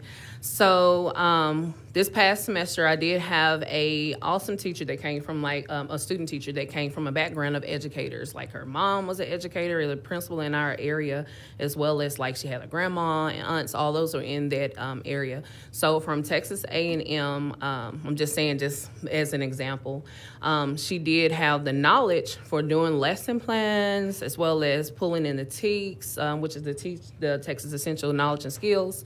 But when it came down to her supervisor talking to her, okay, you need to make sure you have this lesson plan done and how is it going to affect your kids, she got overwhelmed immediately, even though she came from a background of education where she was a kid helping in the classroom. So the fact that I pulled her lesson plan to the side, I asked her, what is your strength? She said science. What I did with her lesson plan that she had from Texas A&M, I made a science lesson plan, and I had her to use the same evaluation system that I was going to have to grade her on in order to watch me teach a science lesson based off of her lesson plan that was from her program that she was learning from. So just that from day one opened up her, it was just something just opened up in her oh, okay, so now I see how to make this go along with hands-on, and now I'm seeing you doing it, and now I see why this is important. It's not just I'm just stepping in the classroom teaching. I also gave her the opportunity to see this is the reason why we want to make sure we get all students, not just the kid that is high, that's always going to raise their hand, that's always going to answer the question. What about the student that is struggling, that's not answering? What is going on? Is there a language barrier there? Or is there some other type of psychological thing that we need to figure out? Just showing her okay, so now let's take in this research now. Let's get some data on this student to see how we can get that kid to close the gaps that we need right now at the very beginning from the jump. So just something like that just helped her to see how to bridge those two things together versus another new teacher, like I said, that was next door. She's not in there to watch me do it. I was able to go to her classroom and model her lesson, but once I model that lesson, I'm out the door. It's up to you. And I have to, we have to depend on the benchmarks that was made to see, is it effective? Or our weekly check. I'll have a weekly check-in with her, what do you think worked well? What do you think that we need to improve on? But it was just totally different from her just stepping in versus somebody that was able to adopt our classroom, be a part of our classroom. Just like they was just saying from Hutto, just being in there with a mentor, you can't tell which one was the teacher and which one was the clinical teacher. They couldn't tell. The parents knew because we sent the letters out, but my students, they didn't see any different. Times I would have to come here, I would have to say, hey, I'm gonna have a substitute teacher on this day, but I want you to try to manage this classroom without me. So if we take a young teacher and we ask them to be an expert classroom manager, and we ask them to be able to deal with every parental concern, and we ask them, I guess, really, but which you have to do what as a teacher, you just do everything, right? Yeah. But then we also ask them to make sure. So what I was trying to get at is we talked a little bit yesterday, but curriculum that is aligned, that covers the TEKS, that is has easier for a teacher to access. It doesn't tell them what to do, but it doesn't tell them how to do it, but it tells them where they need to go. Start. Is that a key part of what you do? That is definitely a key for young part. teachers? I'm lucky to be in a school district where we do implement the high quality instructional material. So I was able to share the documents with her, so she didn't have to go search on different resources to find what works best for my kids. And that high quality instructional material that we use, it automatically implements the social studies, already implements science into their literacy. And we saw such great growth in our students students because we already had the assessments. We had a pre-assessment at the beginning, pre-assessment at the end. We saw how it tied into the TEKS. So we was just really lucky to just be able to have that to where there was one less thing she had to worry about is work for her lesson planning. It was one less thing she had to worry about is finding the resources. What she really had to learn is how to do her teaching craft with the resources that she had available to her. So what we've heard today already is that what young teachers or any teacher wants is to know they're making a difference. Yes. And so when kids learn, that's the number one difference they want to make, right? Yes. Kids started here, they end up here. Here. Mm-hmm. So I think that's a key part. So I appreciate all your work on that area, obviously, you know, and your teacher of the year and all that. So that's She's teacher of the year. Any more questions? Representative Tallarico. Thank you, Mr. Chairman. For the residency programs that y'all run, so how quickly are the participants in that program getting hands-on experience? Day one. Wow. Day one. You will see that they will probably take on more of a role starting in week 2 in our release time model, even sooner because that release time mentor teacher is released. I think you'd be a great release time mentor teacher to go and coach other teachers. And so keeping them in the classroom, which is what the TIA was really intended to do, is keep those master teachers in the classroom, but also allowing them that time to be released to help others. So in that situation, the residents are on their own pretty much, not totally on their own, but they're starting to teach very independently in week 2 and 3. And ours is the same. And I will add that there was an unintended consequence that we had that was really positive with residents. We learned that the supervising teacher became a much stronger teacher as well. Yeah. So there was a really positive piece with that. I love that. You'll see that in our data as well, is that not only did our mentor teachers elevate their teaching, you see it in their T-tests, but actually our residents, when they are hired to become first-year teachers, are sometimes outperforming other teachers on their first-year T-tests. Wow. So. Yeah, and because I've heard stories of folks in traditional programs, they do their student teaching maybe their last year, their last semester, and they realize, I don't want to be a teacher. Right. And they've spent all this time and money, and it was because they weren't exposed to what it was like in a classroom. And you ultimately have to love that being in a classroom if you're going to stay in teaching. And so I love that they are figuring that out early enough to where if it turns out they don't want to do this, they can make different plans.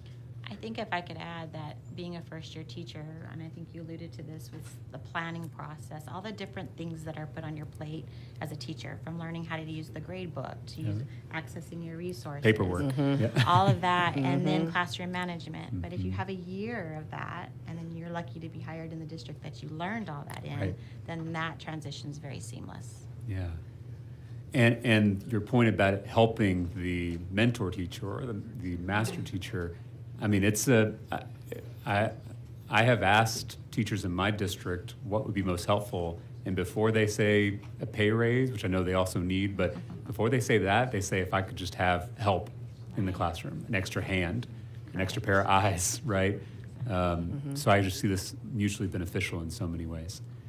Well, I used to represent Hutto, as you know, and so just want to congratulate y'all. Also, Clint, I want to let y'all know that your state rep, former member of this committee, Mary Gonzalez, is watching and told me how proud she is of what y'all have accomplished, and she wouldn't be doing this work without y'all. We appreciate her supporting. Just want to thank y'all for all the Thank work that you you. do. Thank you, Mr. Chairman. All right, any more questions for this panel? Thank you all very much for being here. You've contributed greatly to what we're working on today, and I think there's a lot of good ideas in what you've done and things that we need to consider from a policy standpoint. So thank you so much for being with us. Thank you.